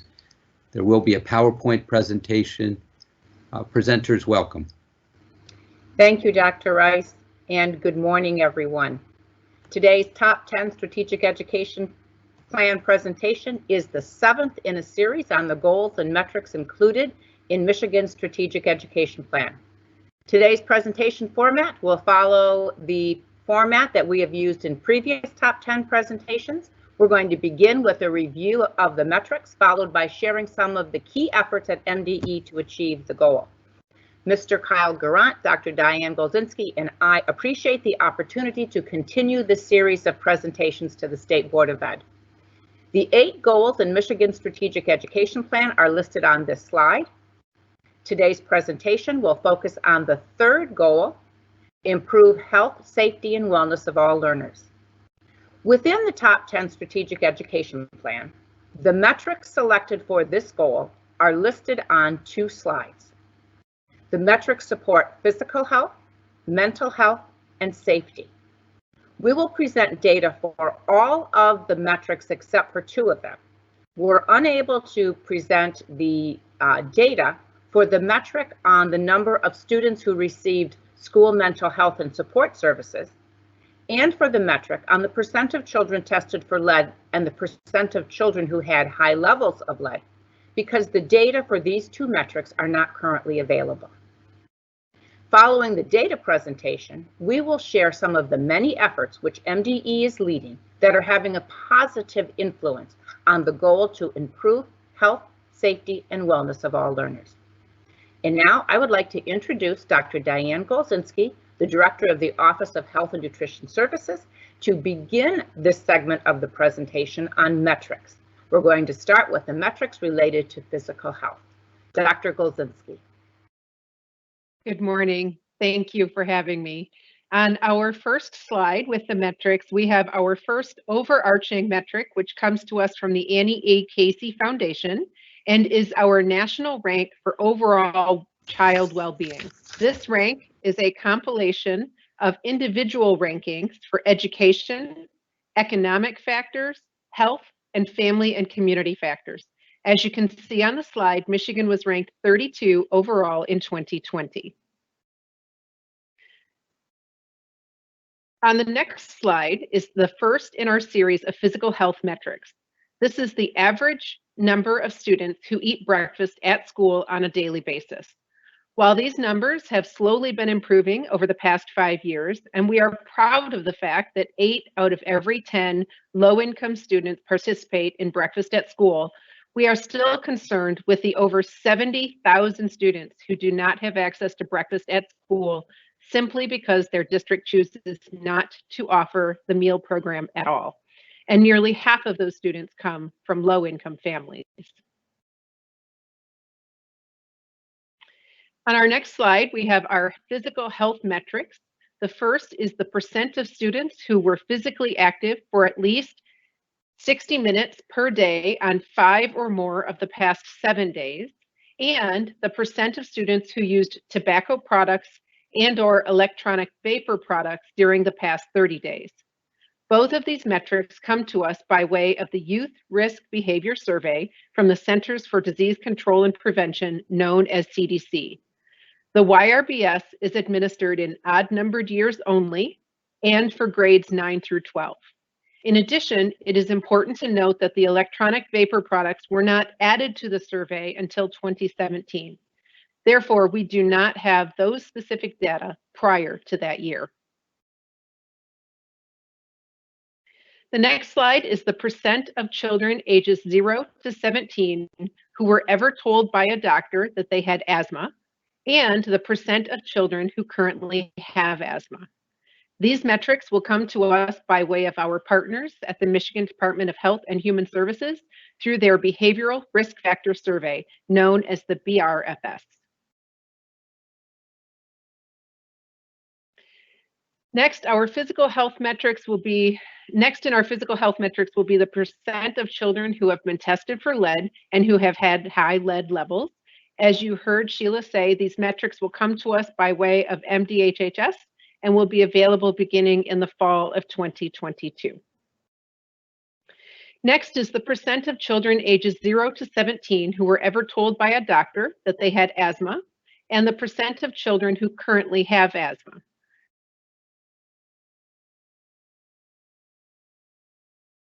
I'm sorry, Mark, do we have the asthma slide? Oops, nope, I went backwards. My apologies, Mark. Okay, back to the on-track attendance. Our next two safety metrics involve attendance and bullying on school property. First up is the percent of students who attend over 90% of the scheduled school days, called on-track attendance. These data are collected through our student record system with Michigan Center for Educational Performance and Information, or CEPI. The other metric is in the safety category is the percent of students who have been bullied on school property in the past 12 months. That metric will come to us again through the Youth Risk Behavior Survey that I discussed earlier. And then on the next slide, our final set of metrics are mental and emotional health based. First, we have the percent of students who felt sad or hopeless almost every day for 2 weeks or more in a row during the past 12 months. And then we have the percent of students who seriously considered attempting suicide during the past 12 months. Both of these metrics will come to us by way of the Youth Risk Behavior Survey. And finally, the number of students who received school mental health and support services through our direct services funding in Section 31N of the State School Aid Act. Mr. Kyle Garant will be covering this funding in more detail in just a few moments. We will have our first set of complete school year data this coming fall to share with everyone. Kyle? Thank you, Diane. The pandemic has placed new stressors on children that have negatively impacted their mental health. These 3 data points help to articulate that negative impact. According to the Annie Casey report titled Kids, Families, and COVID-19, Pandemic Pain Points and the Urgent Need to Respond, 34% of children parents have reported their children feeling nervous, anxious, or on edge, and 22% of parents report their children feeling down or depressed or hopeless. And that study was published in December of 2020. As Chief Deputy Superintendent Sheila Alice mentioned earlier, we're going to focus a little bit today on what the department is doing to support in meeting the metrics of our health, safety, and wellness goals, specifically focusing on SEL and children's mental health. MD has engaged with partners in this work ranging from social and emotional learning to youth suicide prevention. Today, I'll outline some of that work, highlight the key partners involved, and discuss the relevant funding streams supporting that work. On the next slide, I'll start with social and emotional learning. Dr. Rice's vision for SEL is that we go both broad and deep, meaning we need to increase the number of professionals knowledgeable about the 5 SEL competencies and utilizing them in classrooms, while simultaneously working with statewide representatives to go deeper into the subject. As a result, we have convened the statewide SEL and Children's Mental Health Network. This is a diverse group of teachers, administrators, mental health professionals, and other leaders from each of the MASA regions. The group meets monthly to discuss the key components of SEL, and subcommittees meet more frequently to dig deeper into the key components such as student voice, adult SEL, implementing SEL district-wide, equity, and family and community engagement. The group's next meeting is this Thursday. On the next slide, you'll see to increase the knowledge about SEL statewide, we've recently launched the Children Matter, You Matter, Learn SEL campaign. This campaign is centered around key SEL online learning modules available for free through Michigan Virtual. Our goal is by Labor Day of 2021 is to have at least 4 leaders, that includes administrators and teachers, per school building complete the Introduction to SEL module. Nearly 2,000 educators have completed their first module since we announced the campaign 3 weeks ago. And the map you see there, the GIS map you see there on the right, will continue to be updated as we work to increase the number of educators and buildings that have not only taken the original introductory module, but there's also 4 other SEL modules available for free through Michigan Virtual for educators who want to deepen their SEL knowledge. MDE recognizes that implementing SEL in a classroom is different than implementing SEL district-wide. MDE applied for and was awarded a 2-year, $500,000 grant from the Michigan Health Endowment Fund to support district-wide SEL implementation through a community of practice. These grant dollars will financially support 10 pairs of districts who wish to learn more and share lessons learned with each other. An application announcement for this will be sent to districts this week, and the application due date will be May 14th. Each district with experience implementing SEL district-wide will be paired with a novice district who wishes to learn more from the experiences of others and expand SEL in their district. In partnership with our regional school health coordinators, they will serve as coaches and mentors to district pairs located in their regions on effective district-wide SEL implementation. On the next slide, implementing SEL district-wide requires a systems-level approach. This type of systems thinking is also a part of an integrated systems framework project MD is engaged in with our partners from the Michigan Multi-Tiered System of Supports Center. This project is specific to the structure and process of integrating both SEL and mental health services district-wide and requires active involvement from youth, families, and other community stakeholders. In this project, participating districts must use both community and school data for integrating mental health and SEL in all buildings as a single integrated system to support students.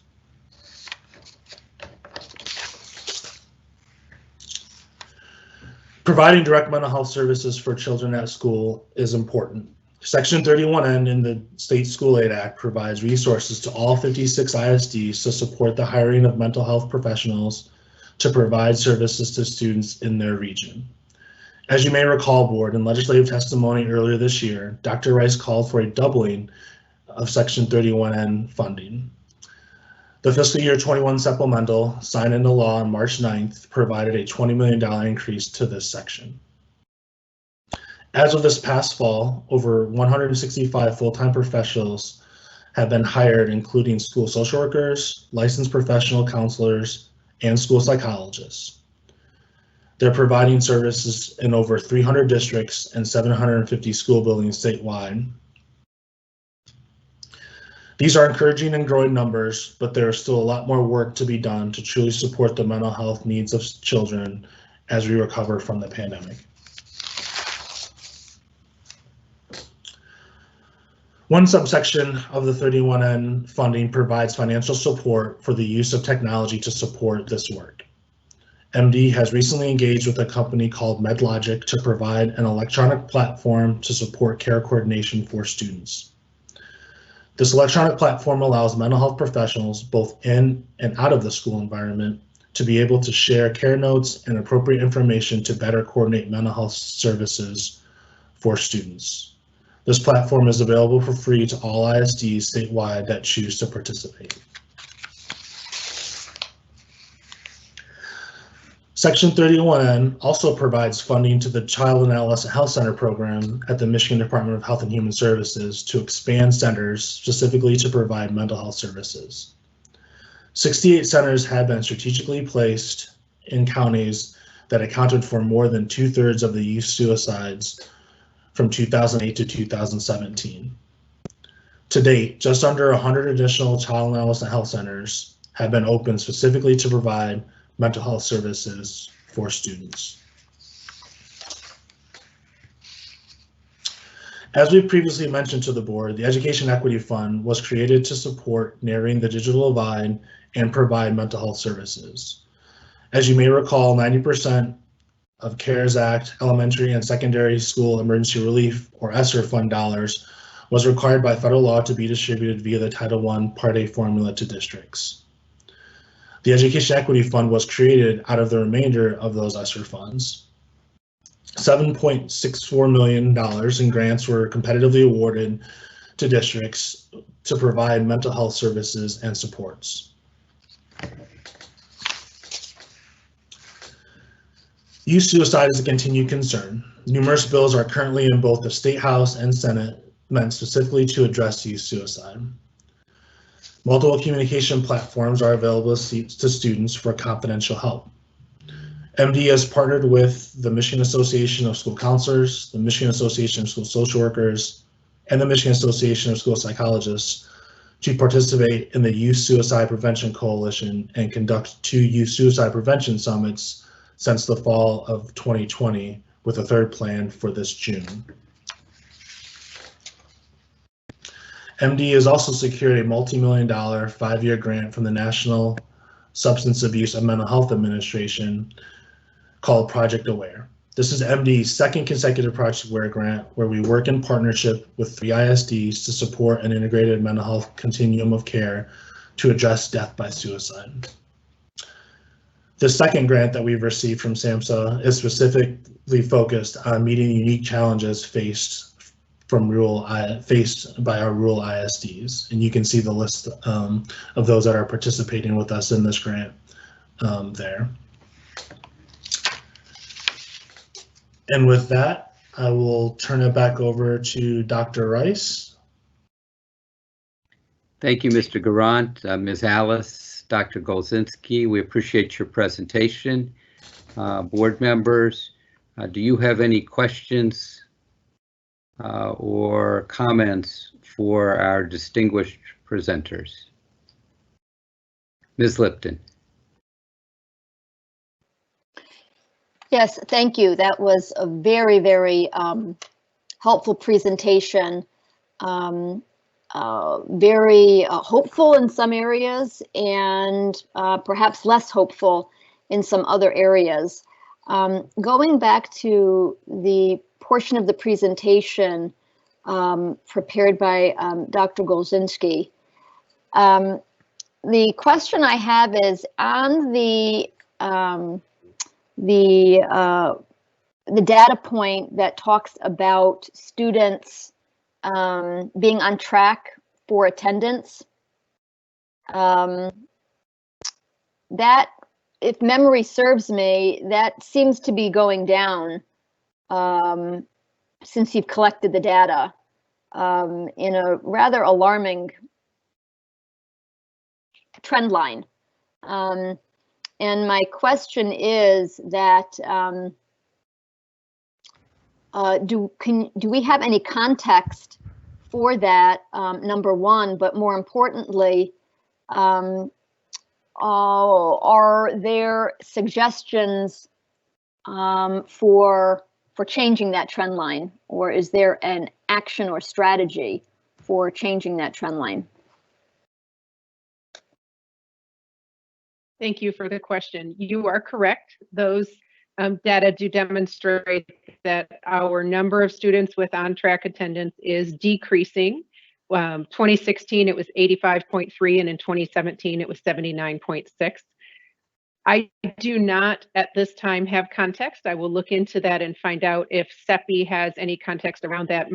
I don't believe that we do, but I will find out for you. We have been working with an association called Attendance Works on trying to determine what policies and practices are happening at the local level that we can provide some additional information and assistance to our local districts in trying to address this exact trend. Thank you very much. Thank you. Dr. Pugh, Mr. Strayhorn.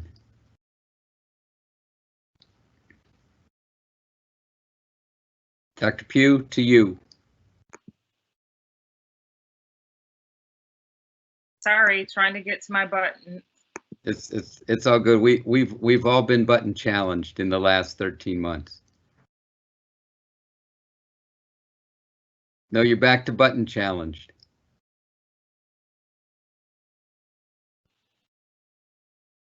My finger moves too fast. There So, Diane, your button challenge with going back to asthma was my telepathic moving it back because I wanted to look at the numbers. But no, I really just a quick comment. I was trying to look over some information real quick, but I'll save my questions. But just thank you for the presentation. And I'm just wondering how many states are looking at this type of data, and this is pre-COVID. So I just really commend the department for doing that, and just look forward to us being able to continue this. I guess a question would be, I know we talked about like inferential analysis, and I think one of the hangups that we said is that we don't look at disaggregated data, but has there been any thoughts as to whether or not we will be able to look at anything like looking at absenteeism with our asthma rates, if there's anything that we might be able to look at there. And I know that when we look at the health data, it doesn't move as quickly as some of the other data, but just a question. That's a great question. Thank you very much. So our partnership with the Department of Health and Human Services has been a longstanding partnership around asthma, and I do know that their asthma specialist looks at attendance data in addition to their asthma data. What we've presented were individual data sets and not connected to each other, but we can certainly look at how some of those cross intersect, as you said, and provide that with our first update for you. And just one more question. Did we ever talk about, and I'm not sure if you said this, talk about the data that schools collect as far as when a child calls in for absenteeism? And if there's anything that we could do with that data? I can't remember if we ever talked about that. I'm sure it's haphazardly collected, but I do recall with the local health departments that schools were supposed to be collecting that type of data, and we would look at those trends, especially in a time of COVID or any other issue that might be circulating in the community. To my knowledge, that is not data that are aggregated up to the state level. They would remain at the local level. And so without that sharing from the local level district, I wouldn't have any way of being able to get to that information for you. I want to just share a little bit on the metrics on this goal. The board may recall, certainly 6 of the 8 of you recall developing each of these goals and each of these goals metrics. And the metrics in this, the third goal area of 8 in the state strategic education plan, is the widest range of metrics of any of the goals. And that's because, board, you reflected upon health, safety, and wellness of children in a wide range of ways. So that was your leadership that helped us build out those metrics. We appreciate that. At the same time, however, sometimes your vision has exceeded the data availability that currently exists.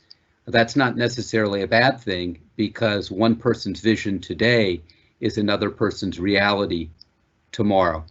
And so there are data that we thought could be of value and that are beginning to be collected in the ensuing year or two. But just a note on that, the asthma data, the lead data, there's some SEL data that we are beginning to collect. So I think that there's a value to, there's a great old quote, a person's reach should exceed his grasp, or what else is heaven for? You should always be reaching for more than you can actually hold at any given moment. So we're going to keep pressing. We know you are as well, but we just want you to be aware that there are some limitations in the data. The other thing that I would share is, to Dr. Pugh's earlier point about cross-tabbing of data. Some data can be cross-tabbed, others not, and it is more likely that you can cross-tab data sets, looking at things, for example, by SES and ethnicity, or by SES and gender, or if one party is collecting all the data. And so you're not trying to cross-tab one data set against another data set. So anyway, just a sharing in that regard. Mr. Strayhorn, and then back to you, Ms. Lipton. Okay, no, I appreciate the presentation. I think that was an outstanding presentation by all parties. I had a couple of questions on some of the data that was on the slides. And one of them was in relation to the breakfast programs. And it talked about, over 70,000 students in public schools do not have breakfast because districts choose not to offer breakfast. Can you give me some context, give the board some context as to why they would choose not to? I'd be happy to. Thank you for the question. So the state has two laws that involve meal programs. One involves lunch. Every public school must offer lunch. And the other is breakfast. And in that case, that law says if you are 20% or greater free or reduced lunch, then you must offer breakfast. So that means anyone under 20% free or reduced meals doesn't have to offer breakfast, it's a choice. And in that case, those who are choosing not to offer that program to their students at school, there's 70,000 students who attend those particular districts.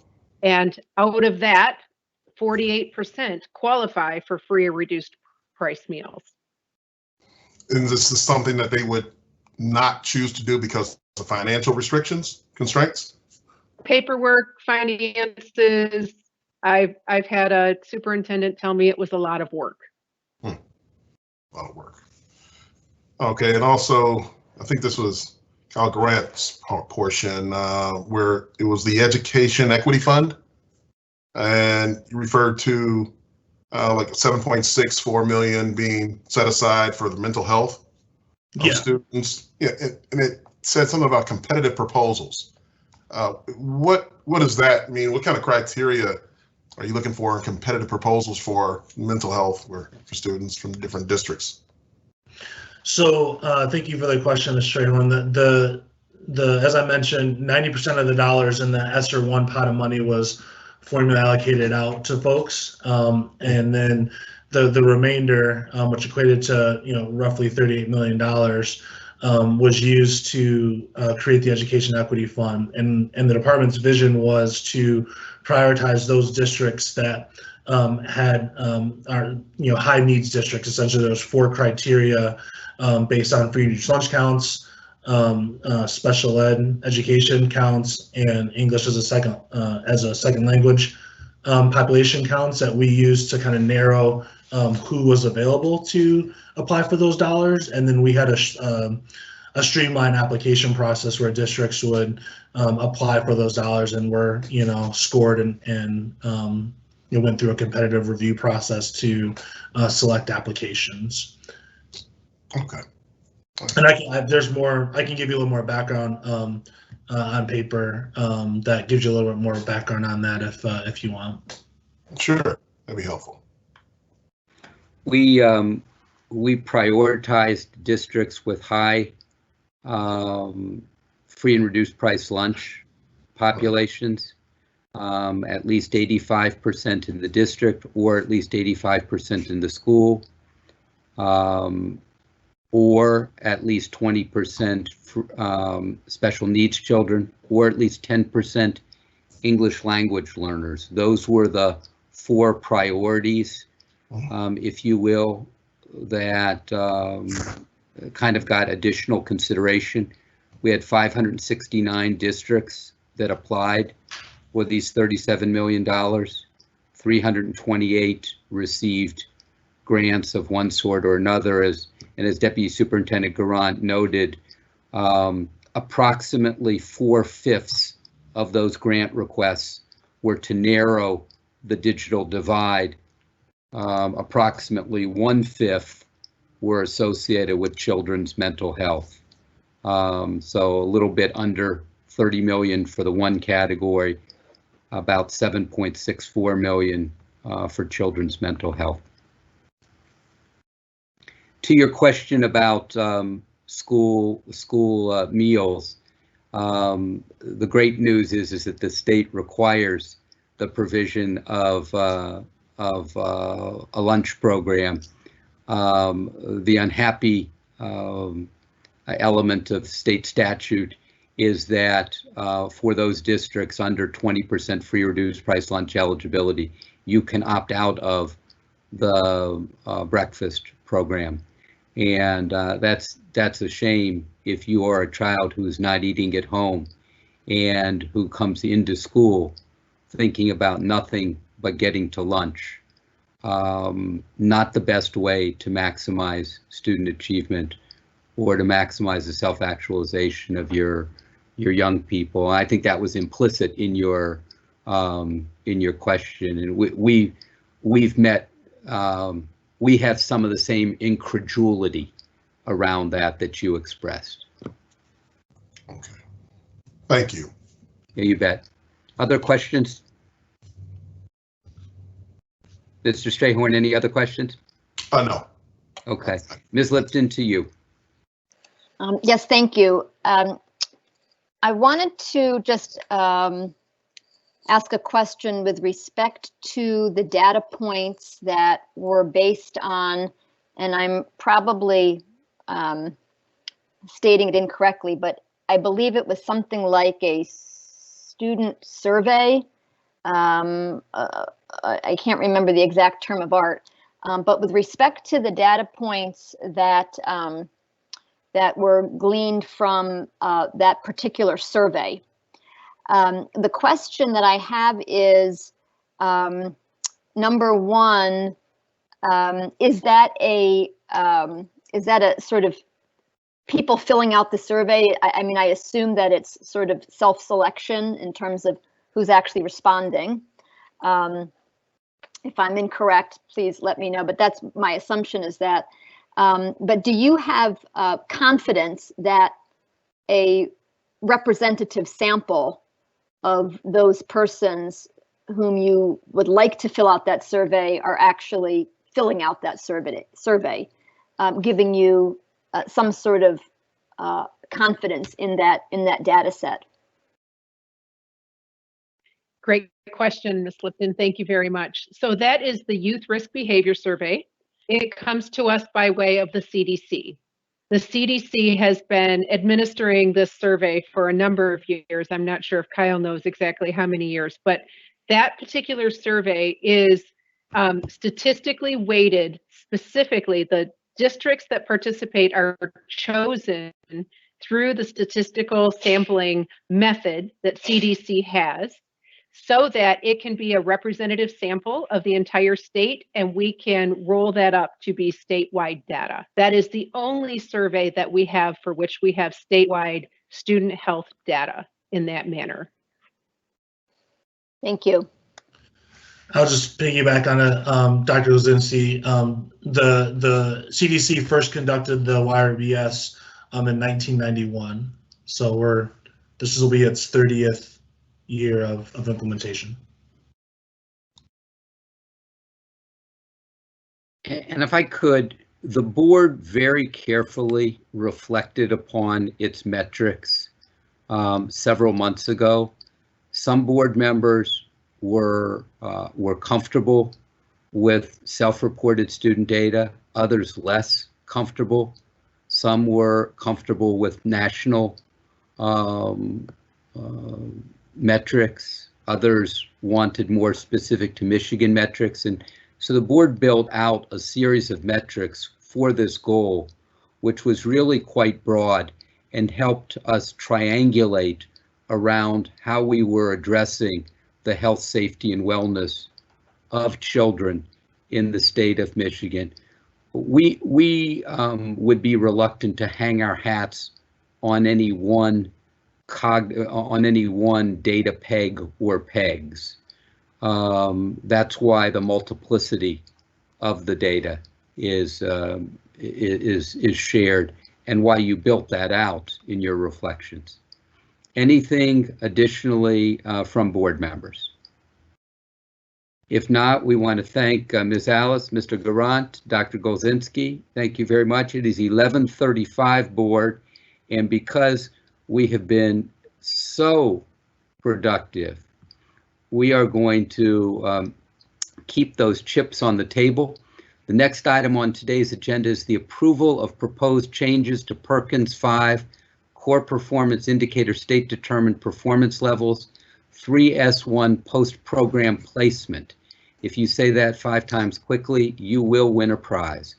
On December 8, 2020, the board received a presentation on the proposed changes to the Perkins 5 Core Performance Indicator State Determined Performance Levels, Core Performance Indicator 3S1 Post-Program Placement. Subsequently, there was a period of public comment. The comments have been provided to the board. Today, the board is being asked to approve the changes. Our presenters are Dr. Scott Koenigsknecht, Deputy Superintendent of P20 System and Student Transitions, and Dr. Brian Piles, the Director of the Office of Career and Technical Education. There will be a PowerPoint presentation. Gentlemen, good morning. Great. Thank you, Dr. Rice, and thank you, State Board, for allowing us to come back to you seeking action on our proposed changes to our Perkins Core Performance Indicator 3S1. As Dr. Rice had shared, we were before you on December 8th of 2020 with this proposal regarding the changes. Since then, we have gone out for public comment. I know you have seen those public comments. Dr. Piles is going to talk about those shortly. And we are here today to go over those and again seek the approval of the proposed changes. So with that, I'm going to turn it over to Dr. Piles, and he's going to fill in any blanks that may exist. Dr. Piles. Good morning, everybody. Can you see my PowerPoint presentation? Yes. Okay. Well, good to see everybody. I hope that everyone is doing well. We took time to go out and solicit public comment over the past couple of months regarding this core performance indicator of post-program placement. I don't think I'm going to take Dr. Rice's challenge of trying to say it quickly, but I might when I'm done with this and practice for a future presentation. As Dr. Kenishek had mentioned, we had presented to the State Board of Education the data surrounding this metric so that we could build the case for going out to the public. And as a reminder from our December presentation, youth unemployment is significantly higher than it was a year ago, also significantly higher than adult unemployment. And also the number of students who are entering post-secondary institutions was much lower this past September. And key in the Perkins Act is that if there's a core performance indicator that our school districts are not going to meet, we need to adjust that number before we don't reach that number. Because once we fail to reach the number, we can no longer adjust it. So it's important that we're ahead of this metric and leading COVID and not letting COVID lead our schools and supporting our schools. As you know, the CTE programs support the top 10 strategic education plan, always in the areas of secondary learning opportunities for all students, increased numbers of students graduating from high school, and students with a post-secondary recognized credential. As a reminder, the post-program placement is based on all of the CTE program concentrators who have exited secondary education. In our world of language, it is graduated from high school, and they're either in post-secondary education or advanced training in military service program or employed. And so these students, we want to make sure that our school districts have a reasonable number to shoot for upon graduation. When you look at this slide, and this slide will look familiar from your December presentation, and for those of you that are new board members, welcome. We tossed this in specifically for you since you weren't here in December. Currently, our state determined level of performance is 95%. And we proposed to you in December and also to the public through public comment that we would reduce this year's 2021 to 75%. And then over the next 2 years, year 21 to 22, we would adjust it up to 80%. And then year 2022-23 back to the expected value of 95%. Being sure that we're continuing to keep the same level of expectation as we are able to have more students enter post-secondary and also go back to the workforce. We had public hearings and public surveys and through also with our Perkins 5 Executive Subcommittee.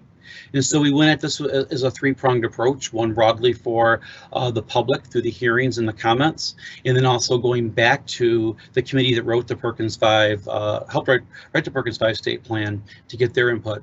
We received 20 public comments to support this proposal. We didn't receive any public comment not wanting to support the proposal. And we did receive one comment that they were concerned that we were going to ramp the percentage back up too quickly.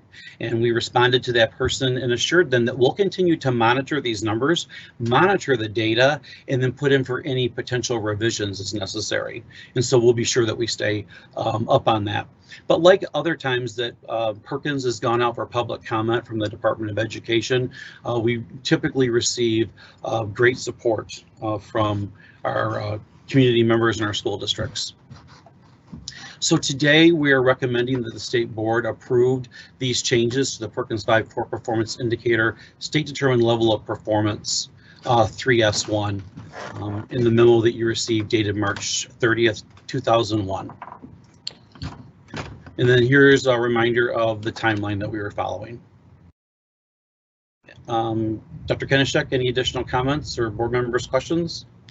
No, my only other comment would be if the board approves today, again, you can see the final part of this in terms of the timeline as we would revise the plan and make sure it's submitted to US Ed by approximately the middle of May.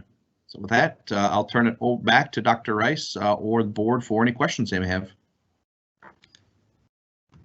Thank you to the law firm of Dr. and Dr. Kenishek and Piles, respectively. Board members, do you have any questions or comments?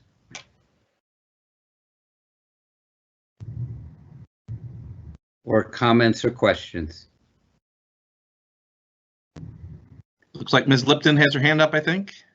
Ms. Lipton, you know what? If you have your hand up, who's going to disagree with that? I did not see that, but please, Ms. Lipton. Thank you. Thank you. The question I have is, could you provide some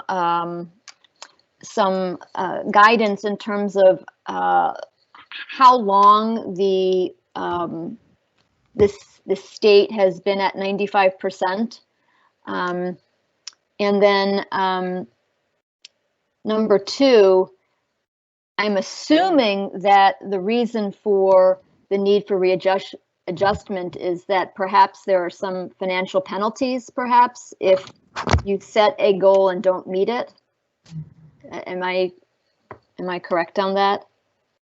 So, to everyone, I apologize. I just realized that my blue slide was over my camera, and so my face wasn't showing as normal. So we have been above 90%, Ms. Lipton, for a number of years with this particular core performance indicator. If I think back to when I was a county director back in the early 2000s, I believe it was in the high 80s, and we progressed on an upward trend. But we can get you that information for the last few years to show you the consistency in that number. And then there is the potential for financial penalties if we don't meet the core performance indicators, and we certainly don't want to put ourselves in that position, which would mean less dollars, for our students in the classrooms. And so that is one of the reasons that we're doing it. The main reason that we're doing this is so that we set an achievable expectation for our school districts and continue to support them and not get into the point that we're having to write compliance plans and lose the ability to adjust the numbers, because then it's kind of a no-win situation for everybody, and we really want to look out for our schools. And nice to meet you, by the way. Likewise. Yeah, that makes perfect sense. So I just want to make sure I understand. So the requirement under the statute is that states set a goal, and they are allowed to change that goal. How often are states permitted to change that goal? And is there any downside to the frequency of changes from the standpoint of federal funding? Or is it simply, we want you to have a goal and then meet that goal, and if you're not going to meet that because of conditions like a pandemic, then please readjust that? Is that sort of what I'm hearing from you? Yeah, absolutely. You're very close to that. And so it does require extenuating circumstances such as a pandemic to adjust this number. If we were to come in and if we did some pre-data, which we don't have the ability to do, but let's say that we did, and we were going to come in at 92% one year instead of 95%, we can't just go out and present to the board, solicit public comment, and change it just because we're not going to meet it. It has to be extenuating circumstances, and under this obviously would be the pandemic that we're in. And so it's not something you can do just to do it. You have to meet certain legislative requirements. Very good. Thank you for that context. Very helpful. Oh, absolutely. And I would just add kudos to Dr. Piles and his staff for being proactive and out front on this. I believe we are one of the early adopters, or maybe even the first state. Yeah, the first state to tackle this proactively. So kudos to Dr. Piles and his staff. Thank you. Any other questions or comments? Going once, going twice, and once, twice, thrice. Hearing none. Marilyn, if we could do a roll call vote, please. You know what? You know what? If we could, let's get a motion on the table. Could I have a motion to approve the amended plan? So move. Thank you. And a second, please. Second. Thank you. Any additional discussion? You know you're getting ahead of yourself when you're voting before you have a motion. Marilyn, if we could do a roll call vote, that would be great. Thank you. Lipton? Yes. Pritchett? Yes. Pugh? Yes. McMillan and Snyder are absent. Strayhorn? Yes. Tilly? Yes. Albrecht? Yes. Motion carries. Thank you very much, board. We are going to do 2 votes on 2 sets of meeting minutes, and we are going to adjourn for lunch. May I please have a motion to approve the minutes of the regular and committee of the whole meeting of March 9th, 2021. So move. I have a second, please. Second. Any discussion? Hearing none. If I could have a roll call vote, please. Lipton? Yes. McMillan? Absent. Pritchett? Yes. Pugh? Yes. Snyder? Absent. Strayhorn? Yes. Tilly? Yes. Albrecht? Yes.